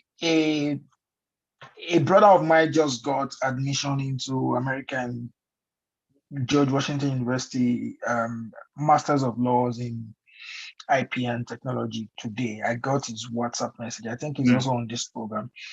You can never have it straight like one time. In most cases, even people with first class have experienced rejections. So while you are waiting, keep making yourself better. Like if you're applying next, look at what you did wrong in your past application, beef it up, correct it, and re-enter. Last year, I got rejected by the Trudeau Foundation. I got rejected by 4 schools in Australia before I finally got my admission at the University of Ottawa. I got rejected by Dalhousie University. I got rejected by University of Lund in Sweden. I got rejected by University of Copenhagen in Denmark. So rejection will come. What you should do while waiting is don't leave your support system. I have a lot of friends who are PhD holders. I have a lot of friends who are in the final year of their PhD. That is the time you need to also get closer to them so that they will keep encouraging you. Then, especially for non-STEM, while you are waiting, please keep writing. Keep writing, even if it's just newspaper publication. Yeah. Even if it's just a mushroom blog, for a mushroom blog, just write. This will make your CV more colorful academically, So yeah, rejection will come, but keep doing what you have to do. It is also at that point that you need to be very, very careful, because there are some of your friends, they don't believe in what you're doing. Just don't. I mean, I won't say you should stop talking to them or stop communicating with them, but make sure you guard your heart so that they don't minister something that is disenchanting. You really need a lot of inspiration while you are going on. Then grad school is not easy. Grad school is not beans. To survive in grad school, I tell people that you don't have to be an A student to survive in grad school. You need a lot of emotional intelligence. And one of it is your ability to accept rejection to accept feedback with a lot of equanimity. Like you just have to see that, okay, this feedback is for me to become better. This excessive criticism, sometimes feedbacks can be malicious. Go and ask people that have published papers from like in peer-reviewed journals. They will finish you. You will think that come, how did I get this PhD admission self in the first place? When I was in Germany, I was wrapping up my master's degree when he started his PhD in Germany. I was calling him lab rat. This boy. There were days his research would not. I'm not a scientist. More time, Temando. There were days things would mess up for him. Everything would scatter in the lab, and yet he kept going. So if we were giving up, I mean, we would not be where we are today. We will not be having this conversation about Scholarship Cafe today. So you need your mental health. Part of keeping that mental health is mind your company as well. So yeah, that's my 2 cents. Thank you. Thank you so much, Damola. Dr. Adeniji Adejimi, are you there? Okay, I think Dr. Adeniji is not here. So Dr. Sonia, so how do you think people can, what do you think they can do during the waiting period? How do they manage rejections? And from your experience, I mean, you had a distant learning program. I mean, how was it like for you? I know it's not easy looking at, you have to connect online and everything like that. So what can people learn from your story? Well, I think what I would say is that the word that comes to my mind is, which is something that is very important for mental health, is flexibility. So you must permit yourself to not always get it. Okay, so you must agree with yourself that things will not always work out the way I thought or I planned it will, but I'm still okay and I'm coming back tomorrow. So like Damola just said, it's like breakfast I serve to everybody. Everybody come and take a own, share. I mean, I applied the first time. I got it the first time I applied to school when I was going to pay. I got the admission once. I didn't, no rejection, nothing. And I started and I struggled. I mean, I actually wrote to the school to say thank you, but I can't continue because I was spending, because I was like paying monthly, spending practically my whole salary, on this. And I was struggling because I couldn't cope, but I needed that job to be able to pay, so it was like I was just going around in circles, not achieving much in school and working. So I had to say, okay, you know what, Auntie, we didn't get it right this time. Let's come back and, start, make another plan. So all that money just went, technically speaking. I almost seemed that it was the point of saying, I applied once, I got it, and then I had to tell everybody that, oh, sorry, I'm not doing it again, So, but flexibility is just the word that is coming to mind. You have to allow yourself to say, yes, we will not get it. We might not get it now, but we will go tomorrow morning, we will come back. Maybe we won't be able to come back tomorrow morning. Maybe it will be next week, maybe it will be next month. But are we coming back? Yes. So we'll go back, we re-strategize, we think about it again, and then we come back and then we try again. We give it, another push, So allow yourself, that space. It's something that sometimes we think will happen. It won't happen. You have to consciously tell yourself, even when this thing does not work out the way I thought it would work out, even when I apply and they don't answer me, even when I get rejected, I have to tell myself that, it's okay. I can go. I will come back again tomorrow. I'll give it, another push. You have to do it consciously. Sometimes we think that, I will just have this ever bubbling optimism, that will just be there, it will just come. And then we tie ourselves in knots because when you're not happy, you are wondering why you're not happy. So it makes you sadder again. You're more depressed that, why am I not bouncing back as fast as I thought I would bounce back? I thought I'll be able to snap out of it. So no, allow yourself long go, be flexible. So I've always talked about, having a support system and all that. That's important. But for me, I had to be able to tell myself that, okay, we are permitted to not get it right immediately. But you know what, getting it, we will get it, we will finish this one. We didn't get it right the first time. We tried, we came back, a few rejections, we're here. Okay, how do I handle this? I'm going to get it. I didn't get, after everything I put in, I thought that this, everything I wrote is enough for me, to have an A or to be a this or to be a that, but I have to be able to say, okay, you know what, it's okay to go, come back again, come back again. When you've gotten familiar with that, you realize that you've created your own system. After a while, you will know what to do. If we ask everybody here that got rejected, after a while, when the rejection comes, you almost know what to do. Sometimes you will cry. You know that exactly. I will cry. When I finish crying, you already know, you say I'll cry. In like 2 days, I will be okay. I will stand up and move on, because you already know that this is my system. So I think for me, what I would say is just allow flexibility, allow yourself, to go through these things. It makes you better at the end of the day. Thank you so much, Dr. Sanya. Can I just quickly add this? Yeah, just something very personal to just encourage people. Yeah. I mean, I'm not calling for a pity party. When I was applying for my PhD, I was still grieving the loss of my wife. It was still very, very fresh. And as I was getting life's breakfast, I was also getting breakfast from those places where I was getting rejected. So you just need a strong support system. Like I had people that were encouraging me. There's no resilience that is personal. Sometimes you live on borrowed resilience. That's why your company is key. Do you understand? So we can all do this. We can all do this. Yeah. Thank you, Sam. Thank you, Damola. Yeah, Okoyemi, I think you want to say something. I saw your hands. Yeah. So thanks for that question. So I will start by saying that I'm giving you 3 minutes. Okay.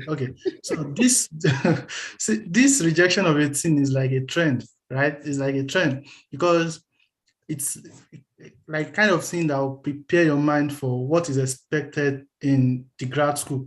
Because from you sending emails to not getting response from your profs, to the prof that you sent email to you not getting a response at all, it's like a trend. Because when you eventually get into the school, the same thing is going to happen, because you just like you'll be working in the lab for 1 week, 2 weeks, and you not get any result, and you not get anything.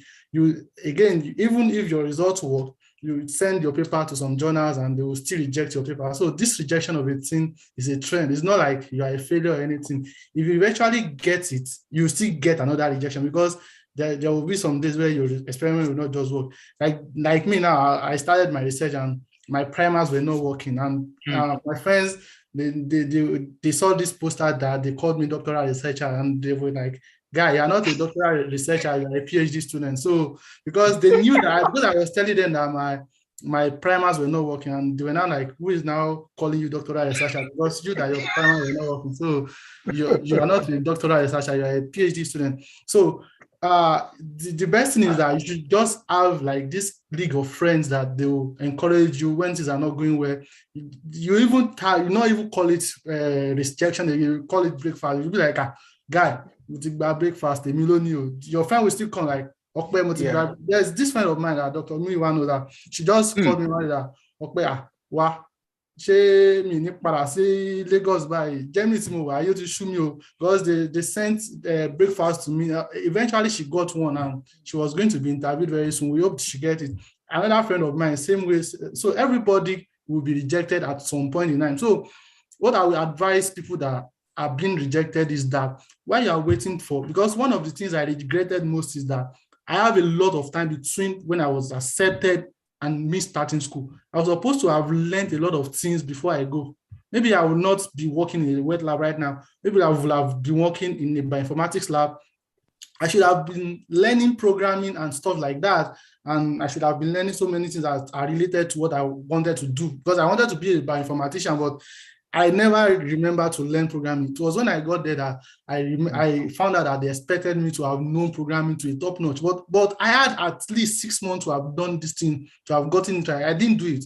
So while you are waiting for the decisions from the schools that you apply to, you should actually learn some things that will be very useful for you in grad school, because there is this post I made that nobody told us that I was just cashing cruise. Nobody's going to tell you that this is what they will expect you to know, but you should actually check the school. This school I'm going, what do they expect me to have known? While you are waiting, you should actually be learning those things. They will eventually help you when the acceptance come. And this goes to people that have already gotten their own decision. While you are waiting to start school, you should start learning things that will be very useful for you. So that's what I will advise. Thank you. Thank you so much. Olumayo, then we go to Samuel, then Dr. Lejin. I think you're mute on the. I was muted. Okay, every phase of life has its transition period, which you have to move through. So, myself as an example, what I would say, treat every application as it comes, like have like a thing such that when one rejection comes, there's another one waiting. So it's like you're not putting all your eggs in one basket. So it's like, okay, this had come, but I'm still expecting another one. So don't just apply to only one only one scholarship and then you start sleeping. Once the application comes, you know you've thrown it out, applied, you've given it your best, just let it go. Whatever the response is, whatever comes with it, treat every application as it comes. If it's fine, good. If it's not fine, there's another one at the door waiting. So don't just apply to one and then sit it down. Then the place of perseverance. I think my application taught me to write, of which the master scholarship I'm presently doing, I wanted something that 1 year master's UK, nothing, but I didn't know I was coming in for research. Is a quantitative research that involves total writing. So if you don't know how to write, you would not survive. So peradventure, my rejections have not taught me to write well. I don't know how I would have survived. So maybe that rejection is telling you that there's something you have to do that you have not done. So as it is coming, it's very frustrating actually. But at least as much as possible, take the best out of it, learn out of it, examine the feedbacks, then how can it make you better? And I think by the time you're putting all the feedbacks together and you're putting in for another application, it should be much more better than what you submitted in your previous application. So your next application should be better than the other one by the time you are reading. Because at the time when I picked my former application and I was reading the essays, myself, I was like, what rubbish are you writing? What was I writing? So you're coming to criticize yourself, but doesn't mean I wrote this. What is the main point in this essay? So by the time you've been able to develop yourself to that point, I think it will go a long way. And one thing I would say is the place of God. As much as they are doing everything personal, everything is going on well, the place of God can never be overemphasized. So whatever way you can pray, please don't neglect prayers, because that was at the time that was my succor, because I was like, what next will I do? Okay, I've applied. I just had to take time to pray. God, please just help me. At this point, just help me. So I would say even my application was a miracle in quotes, because everything came when I heard the stories of others who were there before me and what they had to go through. I was like, I don't even understand, because my own came within a month. It came August, and in September I was in the UK. Yeah. So everything just came the way it is. So as much as you're waiting, take every application as a chain. And when you are also getting to the grad school, have an open mind. You would surely meet people that are better than you, that you cannot take out of the way. But have an open mind. Be ready to learn at every point. So if a lecturer had given you feedback and the score is so low, I think the best is take what you have to take out of that feedback and move on. It is not always as easy as we have it in Nigeria, where you just do la cram la pour, just put everything down. No, they want you to go an extra mile, be able to prove what you're saying is actually true, especially being in the STEM that are working with human lives.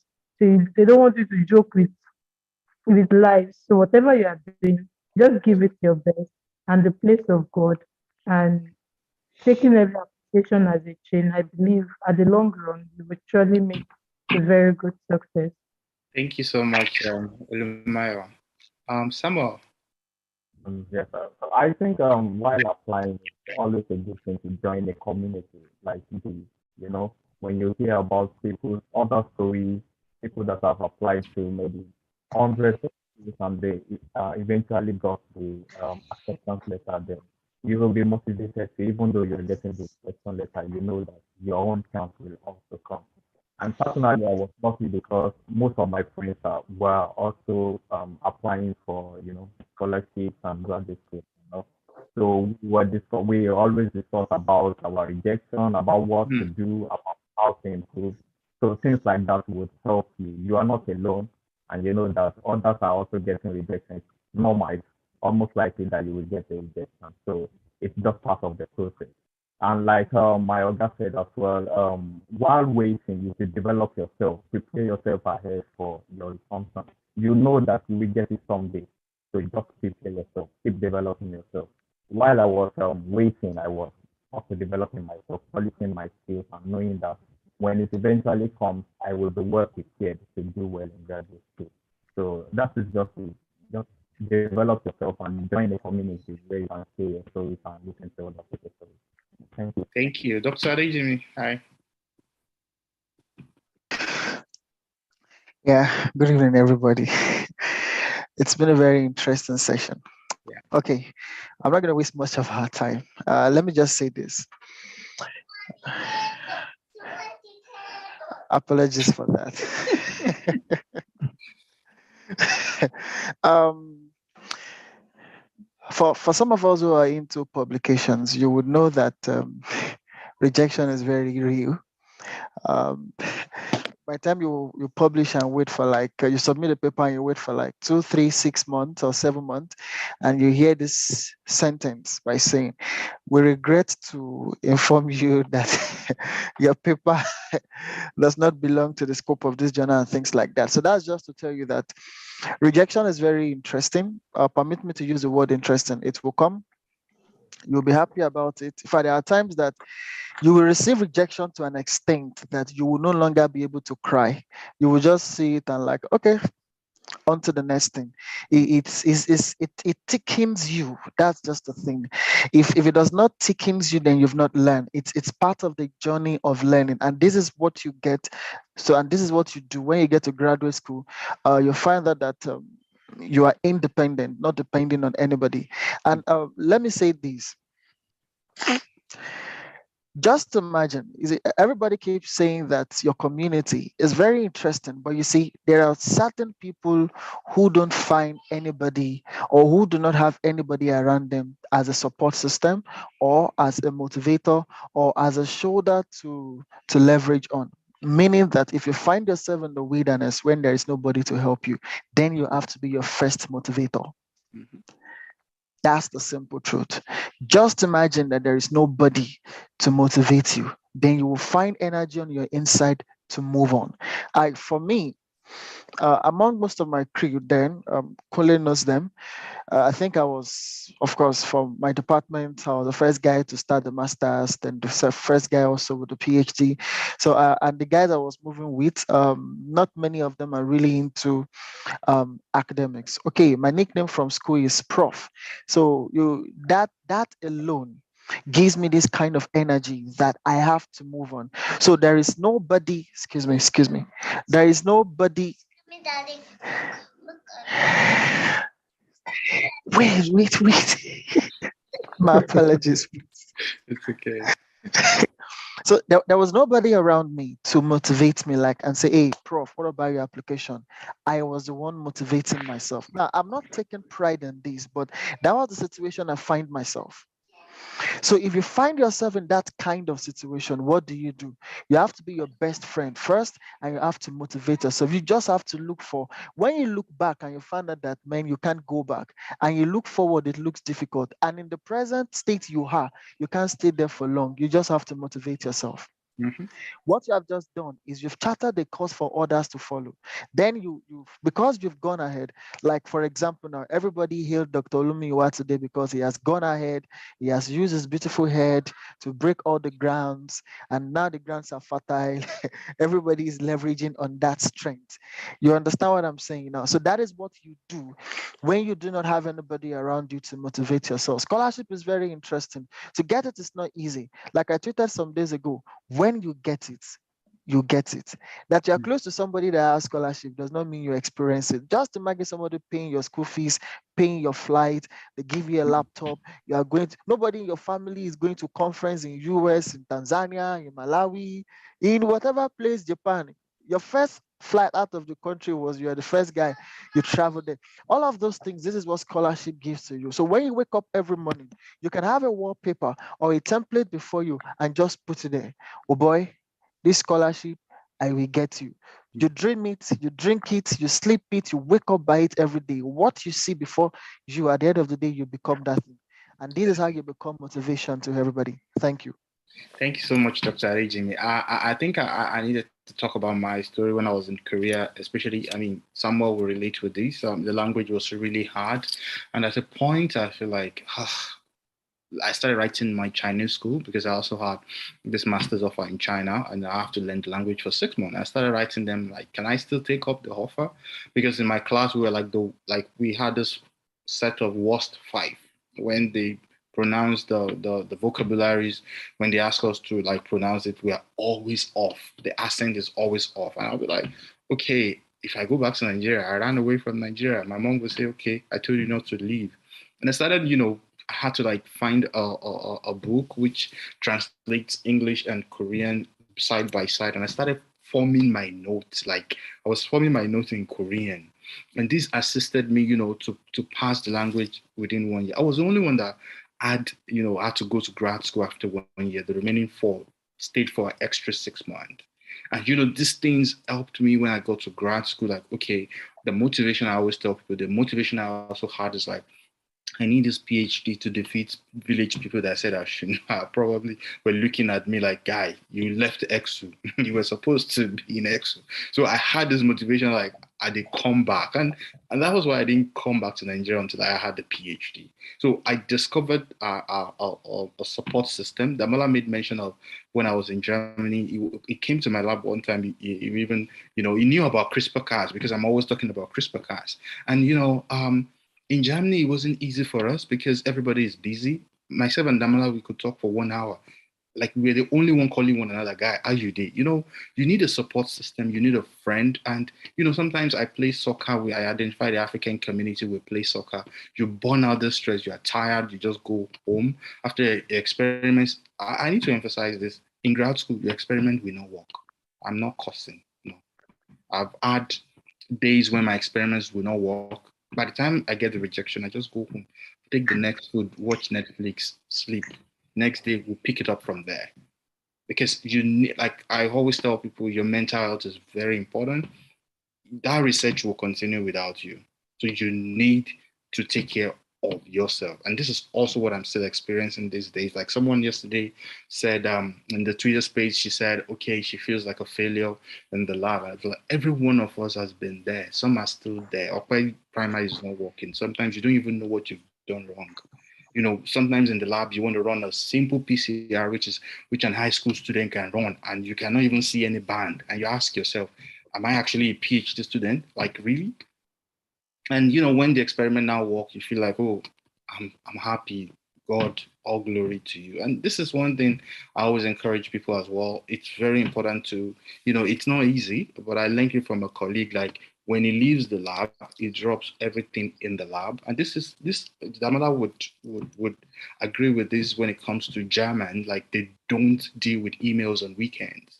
Like they That's take right. care of their own family, like, focus on one thing that is, and that's why I started Scholarship Cafe. Like, okay, outside the lab, what can I do differently? I could vent my anger into making YouTube videos and make people are getting those testimonies out there, and it brings a sense of joy. So please, grad school, if you are here and you are listening, we are telling you, grad school, it's not easy. Don't come and tell us after you've been in the US. And like, Okwe went to Russia. So I was like, he was just catching cruise. I mean, you can't compare the stress in South Korea to the US. I mean, Samuel is here. South Korea masters is 2 years of full research masters. And I remember getting to Germany. My boss came to pick me from the airport, and I was like, he said, "Do you want to go to the house?" I said, "No, take me to the lab." And the first 1 week, I got my first result on CRISPR-Cas, and I finished within 3 years and 2 months. You cannot do that if you don't have that research experience, which was one of the benefits of going to non-English speaking country. Dr. Dejimi wanted to say something before I go to Christiana. Yes, I'm going to be very brief about that. Of course, a quite number of people do hear about experiment failing in the lab, and that's just because you see, you biological sciences guys, you guys have a lot of funding, and we hear you guys make a lot of noise. But I want to come from the angle of people who don't run experiment. Like for me, I had my PhD in applied mathematics, and I was just out of all my experiences because I finished my PhD in 2 years and 6 months. The remaining 6 months was just administrative work. I've not been to Russia before, but I think Okpeyemi can attest to this. When you are being supervised by a Russian, you're in big soup. I have 3 supervisors. 2 of them are Russians. The first supervisor actually supervised the second supervisor, and both of them came all the way from Russia. So the other guy, his PhD thesis has been on several citations since 1986. They just gave him a DS straight. So you just imagine me coming from Nigeria and these guys are supervising me. So one of them told me something. He checked through my thesis and asked me to correct an alphabet. And I went through all the thesis several times. I changed all the alphabet. We deal with variables in mathematics. And I was like, Jibam, I've changed this thing. So I went to meet him. On opening the document, the first thing he saw was the mistake. And he banged the table. He called me straight by my name. He said, Adejimi, if this is in Russia, you will go to prison. In my heart, I said, bros, calm down. Now for Africa, I come. This prison way they talk about. I'm sorry. I'm sorry, that was funny. Kamala, we will kick you out of this meeting. No, you see, this thing I'm telling you that we are all laughing. I cried in his presence. I'm sorry to say, let me just quote this from the Bible. It said, he that the Father loveth, he chastised. Now, this guy banged the table and told me you will go to prison, this and that. And in my heart, I told him truthfully, I said, sir, I changed this thing. But he said, I'm seeing the variable. You did not change it. Hot cry came out. And this same person who was blasting me actually put his hands on my shoulder and said, you see, I know it is not easy, but I have to really be very firm with you. If you make this same mistake, millions of rands and dollars will go for it and you'll be held accountable. I said, oh boy, who said me can't do this PhD?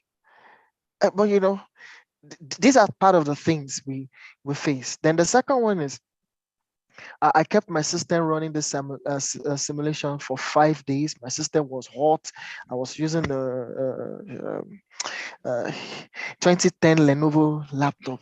I don't know if it's Celeron. I managed, there's no money to buy it. And so I was using it. It was running for 5 days. In my very presence, smoke came out like this from the system.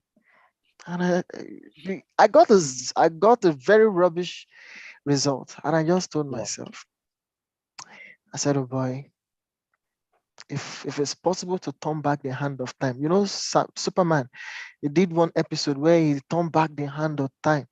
I just told myself, I can turn back the hand of time. I will just gradually go back to Nigeria. I was teaching with Lagos State, even though Lagos State job is not interesting, I'll just stay there rather than going through all of these. But now these are the pain. And when I got my certificate, COVID didn't allow me to do the graduation. But when I got the certificate, I held a paper like this.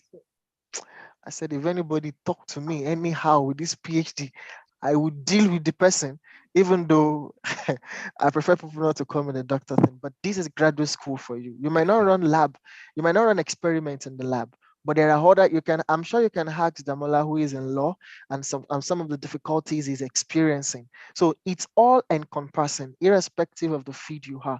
You will cry. You will cry. You will be happy. You will tell yourself sorry. You will tell yourself to move on. You will look yourself in the mirror and encourage yourself. You will abuse yourself. But the truth is this, in the end, you will smile and drink juice. Thank you. Thank you, Dr. Ejimi. Christiana, over to you. Okay. While I was in Nigeria, I never knew that people used to develop depression. I believe we are immune, Black people, we can't be depressed, because I assume that after all the life we had in Futmina, why will I be depressed if I go to somewhere very beautiful like this and all those things? No one told us that we are going to develop anxiety and all those stuff so we even arrive, more than back while we're in Nigeria. So it started like, I want to do more, especially when I started my master's. I was so anxious. Doki, you always know I said, what's next? I don't want to go back home. I don't want to do this. I kept on calculating everything. If I go back home, where will the job come from? I was just anxious. One thing I did was to speak up. Some people cannot speak up to people like that. I was free to express myself. I was able to talk to people, and at times, not everyone though, but those who are close to me, my inner cycle, I was able to tell them how I was feeling. And I thought initially in my class, I thought I was the only one during the pandemic who was facing that. The day I just said it in class, that is anyone as bored as I am? I don't have interest again in studying. And everyone said, yes, I've been feeling the same thing. One said, oh, I ventured into alcohol. Now I take alcohol just to keep myself busy and all those things, to get away with work and everything.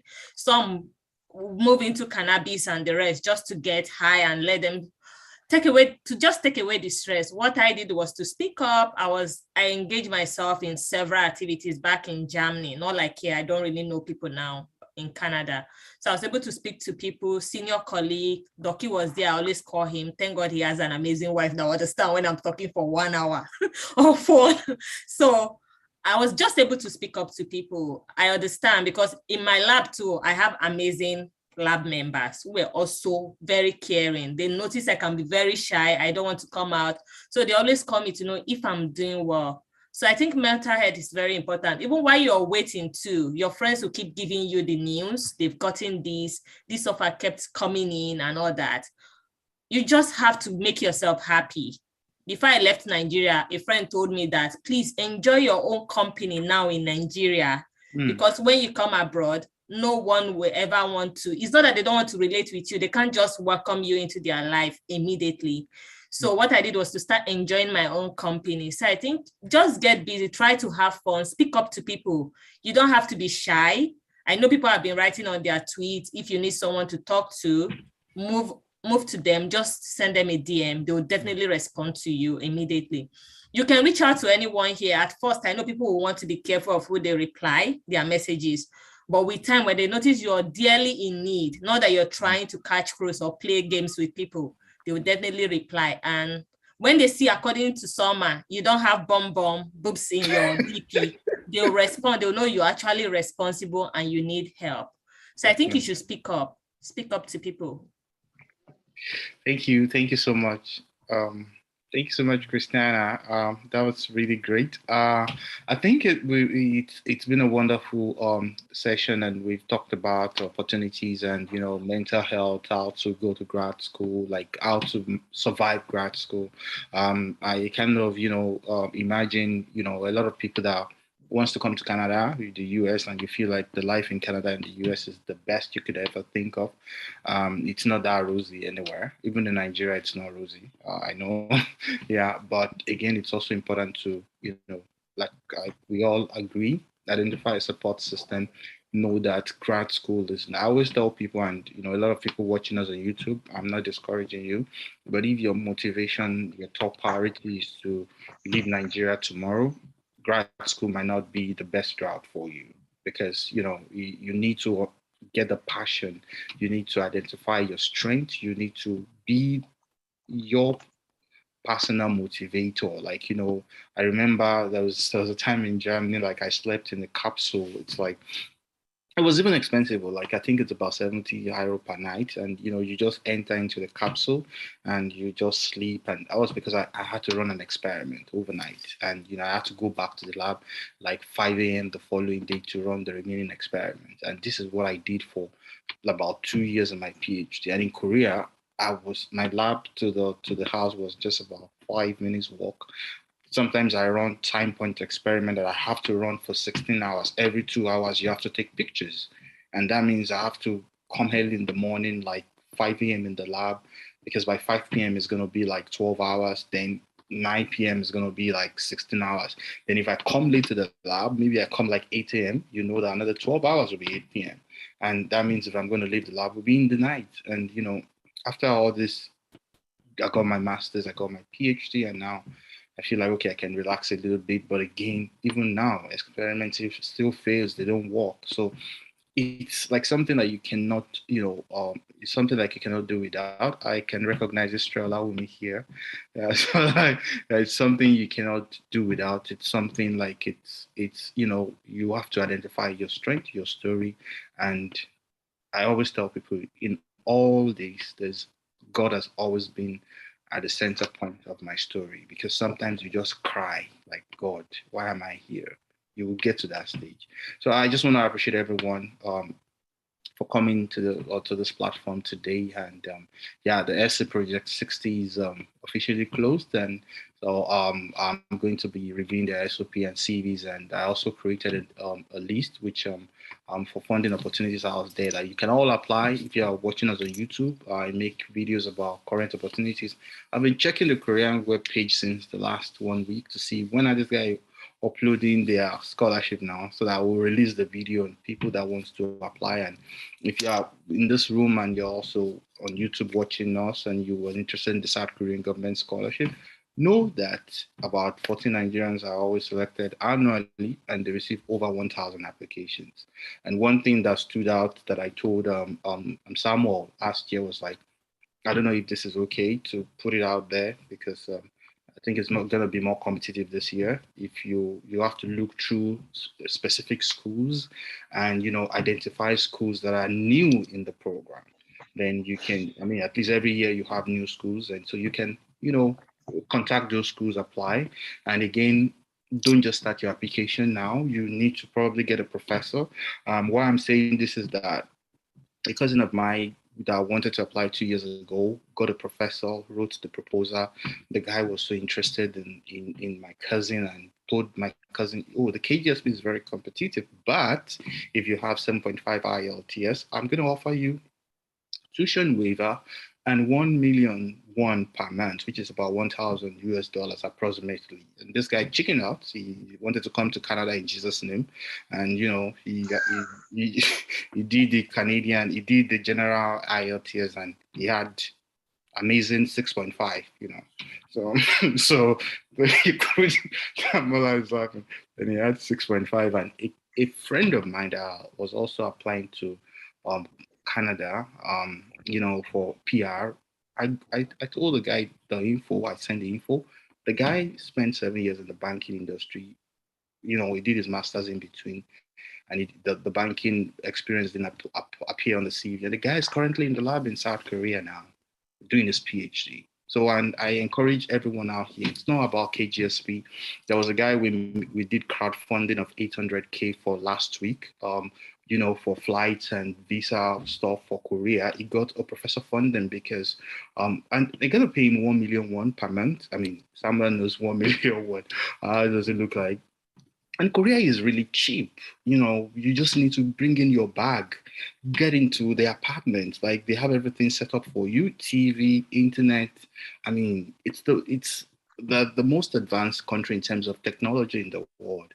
So please get those opportunities out there. There are several professors in Korea recruiting. I don't know if Damala has something to say about people getting PhD opportunities in Germany.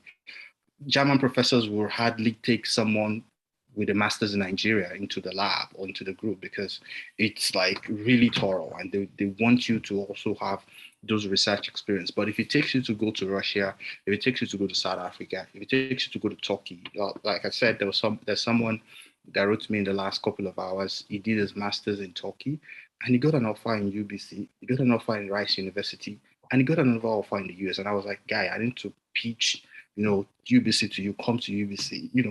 This is something we want to see out there. Like, write the best of the SOP, write the best of your CV, take away date of birth, number of children, number of kids, number of lives from your SOP, from your CV. Please, it's very, very important. I just want to appreciate everyone for coming, and it's just on the final note, if you have anything to say from Adi Jimmy to Damola, 60 seconds, Dr. Osanya, you can have the floor. The final advice to aspiring scholars that are interested in Chevrolet, KGSP, South African government scholarship, if there's something like that, Russia scholarship, Dr. Adi Jimmy's scholarship, and a lot of other things like that. So you have the floor, Dr. Sanya. So your final advice to people. Okay, so thank you, everyone. Apologies. Thank you, Dr. Miwa, for giving me the opportunity to do this. I think the final thing I want to say is that, you in all of this, you need to understand and accept your worth. You are actually way, way, way, way more valuable than you think you are. So don't sell yourself short, don't try to look for highfalutin things and, you want to make your SOP sound so dramatic, and all that. Everything that has happened to you is your own story. There's a lot that we all have in common. We'll have our school scores, we'll have our maybe one kind of research or the other, but nobody has walked in your shoes or lived your life. So you are when you write your SOPs, when you do your applications, with that strong sense of worth, you are like you're flying, so the rejections and all that, it doesn't matter, because you know that Chebemi is me now, is me. I know that I am intelligent, I know that I am good enough. I know, that. I think for me, scholarships, international opportunities, one of the things it does for those of us who are Nigerians is that it takes away the lie. Nigeria tells us a lie that you are not worth it, you just go to law school, you came back. See this as an opportunity to say, okay, you know what, you guys don't lie to me again.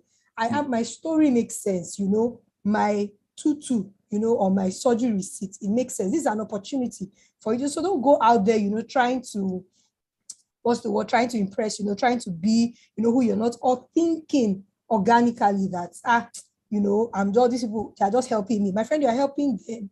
You're going there, you're doing the work. It's not like you're going there to just say, please help me, give me money. No, you're going there to do work. You're going there to contribute. If your paper is being published, somebody is going to read it. You are contributing to what's going on in the world. So please, you are worthy. You are worth it. You are valuable. And it's that value that you are selling.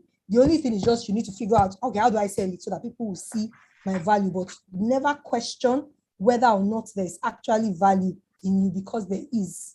Thank you. Thank you so much, Dr. Saya. Samuel, last piece of advice.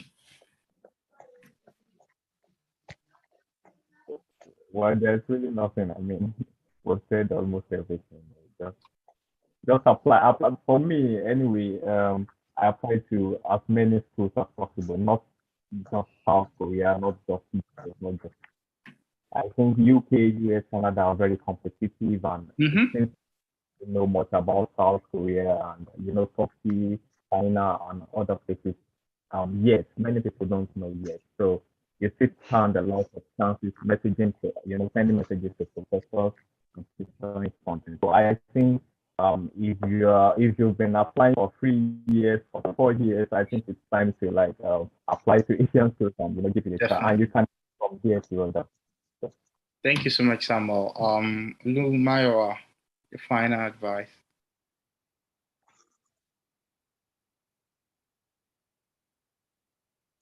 Okay. What I would say is, first, you have to remain focused. That should not be taken away from you. Then leverage on your support system as much as possible. Leverage on your support system. Be focused and keep applying till you get it. And like Commonwealth usually put at the end of their congratulatory mail. You're a scholar and you're a scholar for life. So Yes. get to that, Yes. and with perseverance, you would get it. So thank you so much for Thank you. having that to me. Hi, Kwayemi. Okay, so my last advice is that people should remain focused, as she said, and I like this quote that now give a fuck up. Don't give up on your dreams. Even if it's not coming forth, you should keep trying and keep trying. You are going to get it at the end of the day. And if you are actually Team Canada in Jesus' name, Team USA in Jesus' name, don't write off another country because you are Team Canada. Because you can actually use one of these countries like South Korea, Russia, China, and so many other countries that you don't even think about. Saudi Arabia, all these King Fahd University, King Abdulaziz, these North American countries, they have very soft spot for them, especially the professors in North America. So you should not try this country up. Go there, do your master's there, and at the end of the day, you actually find yourself in where you want to go. So keep trying to apply and don't give up on your dreams. That's my advice for people. Thank you so much. While you're applying to, I applied to King Abdullah University for my PhD. I applied to Taiwan, Japan, Denmark, and the motivation then is like I'm transiting through that country. Let me take my expertise and their expertise, they are funding my certificate out. So yeah, please keep applying, don't stop. Damola, your last word. Well, thank you very much. Thank you, Dr. Sonia Lumayowa, Dr. Adejimi, Prof. Okwayemi, Samuel. Thank you, everyone. Thank you. So just keep doing it. For non-STEM guys, you just have to search wider and diversify your chances. Do you understand? So that's what I think you should do. There is something for you out there. I just shared academicpositions.eu via the YouTube chat room. If you're a non-STEM, please check it out. And yes, DAD is sweet. Oh, I won't deceive you. DAD is sweet. It was a sweet thing. It was a sweet thing. It's sweet. You should check it out. You know, there's a difference when you get full funding and when you get partial funding. I tell you. I'm presently on partial funding and I can tell the difference. Trust me. I was balling in Germany. I bored and bored.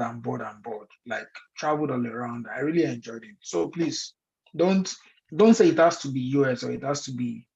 They will make fun of you. Denmark. What do you want to go and do in Czech Republic? Just search wider and wider. God bless everyone. Yes, God bless everyone. Thank you so much, Damola. Christina Barry. Thank you, everyone. It was a great time here.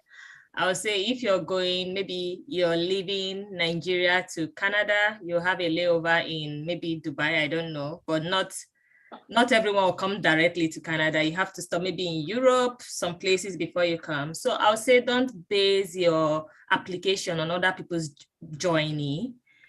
Just keep applying. Apply, spread your wings, as I always tell my friends. Don't restrict yourself to one country, as Doki always also advises us. South Korea, take the opportunity, just keep applying. The Canada in Jesus' name will work. The US in Jesus' name will work.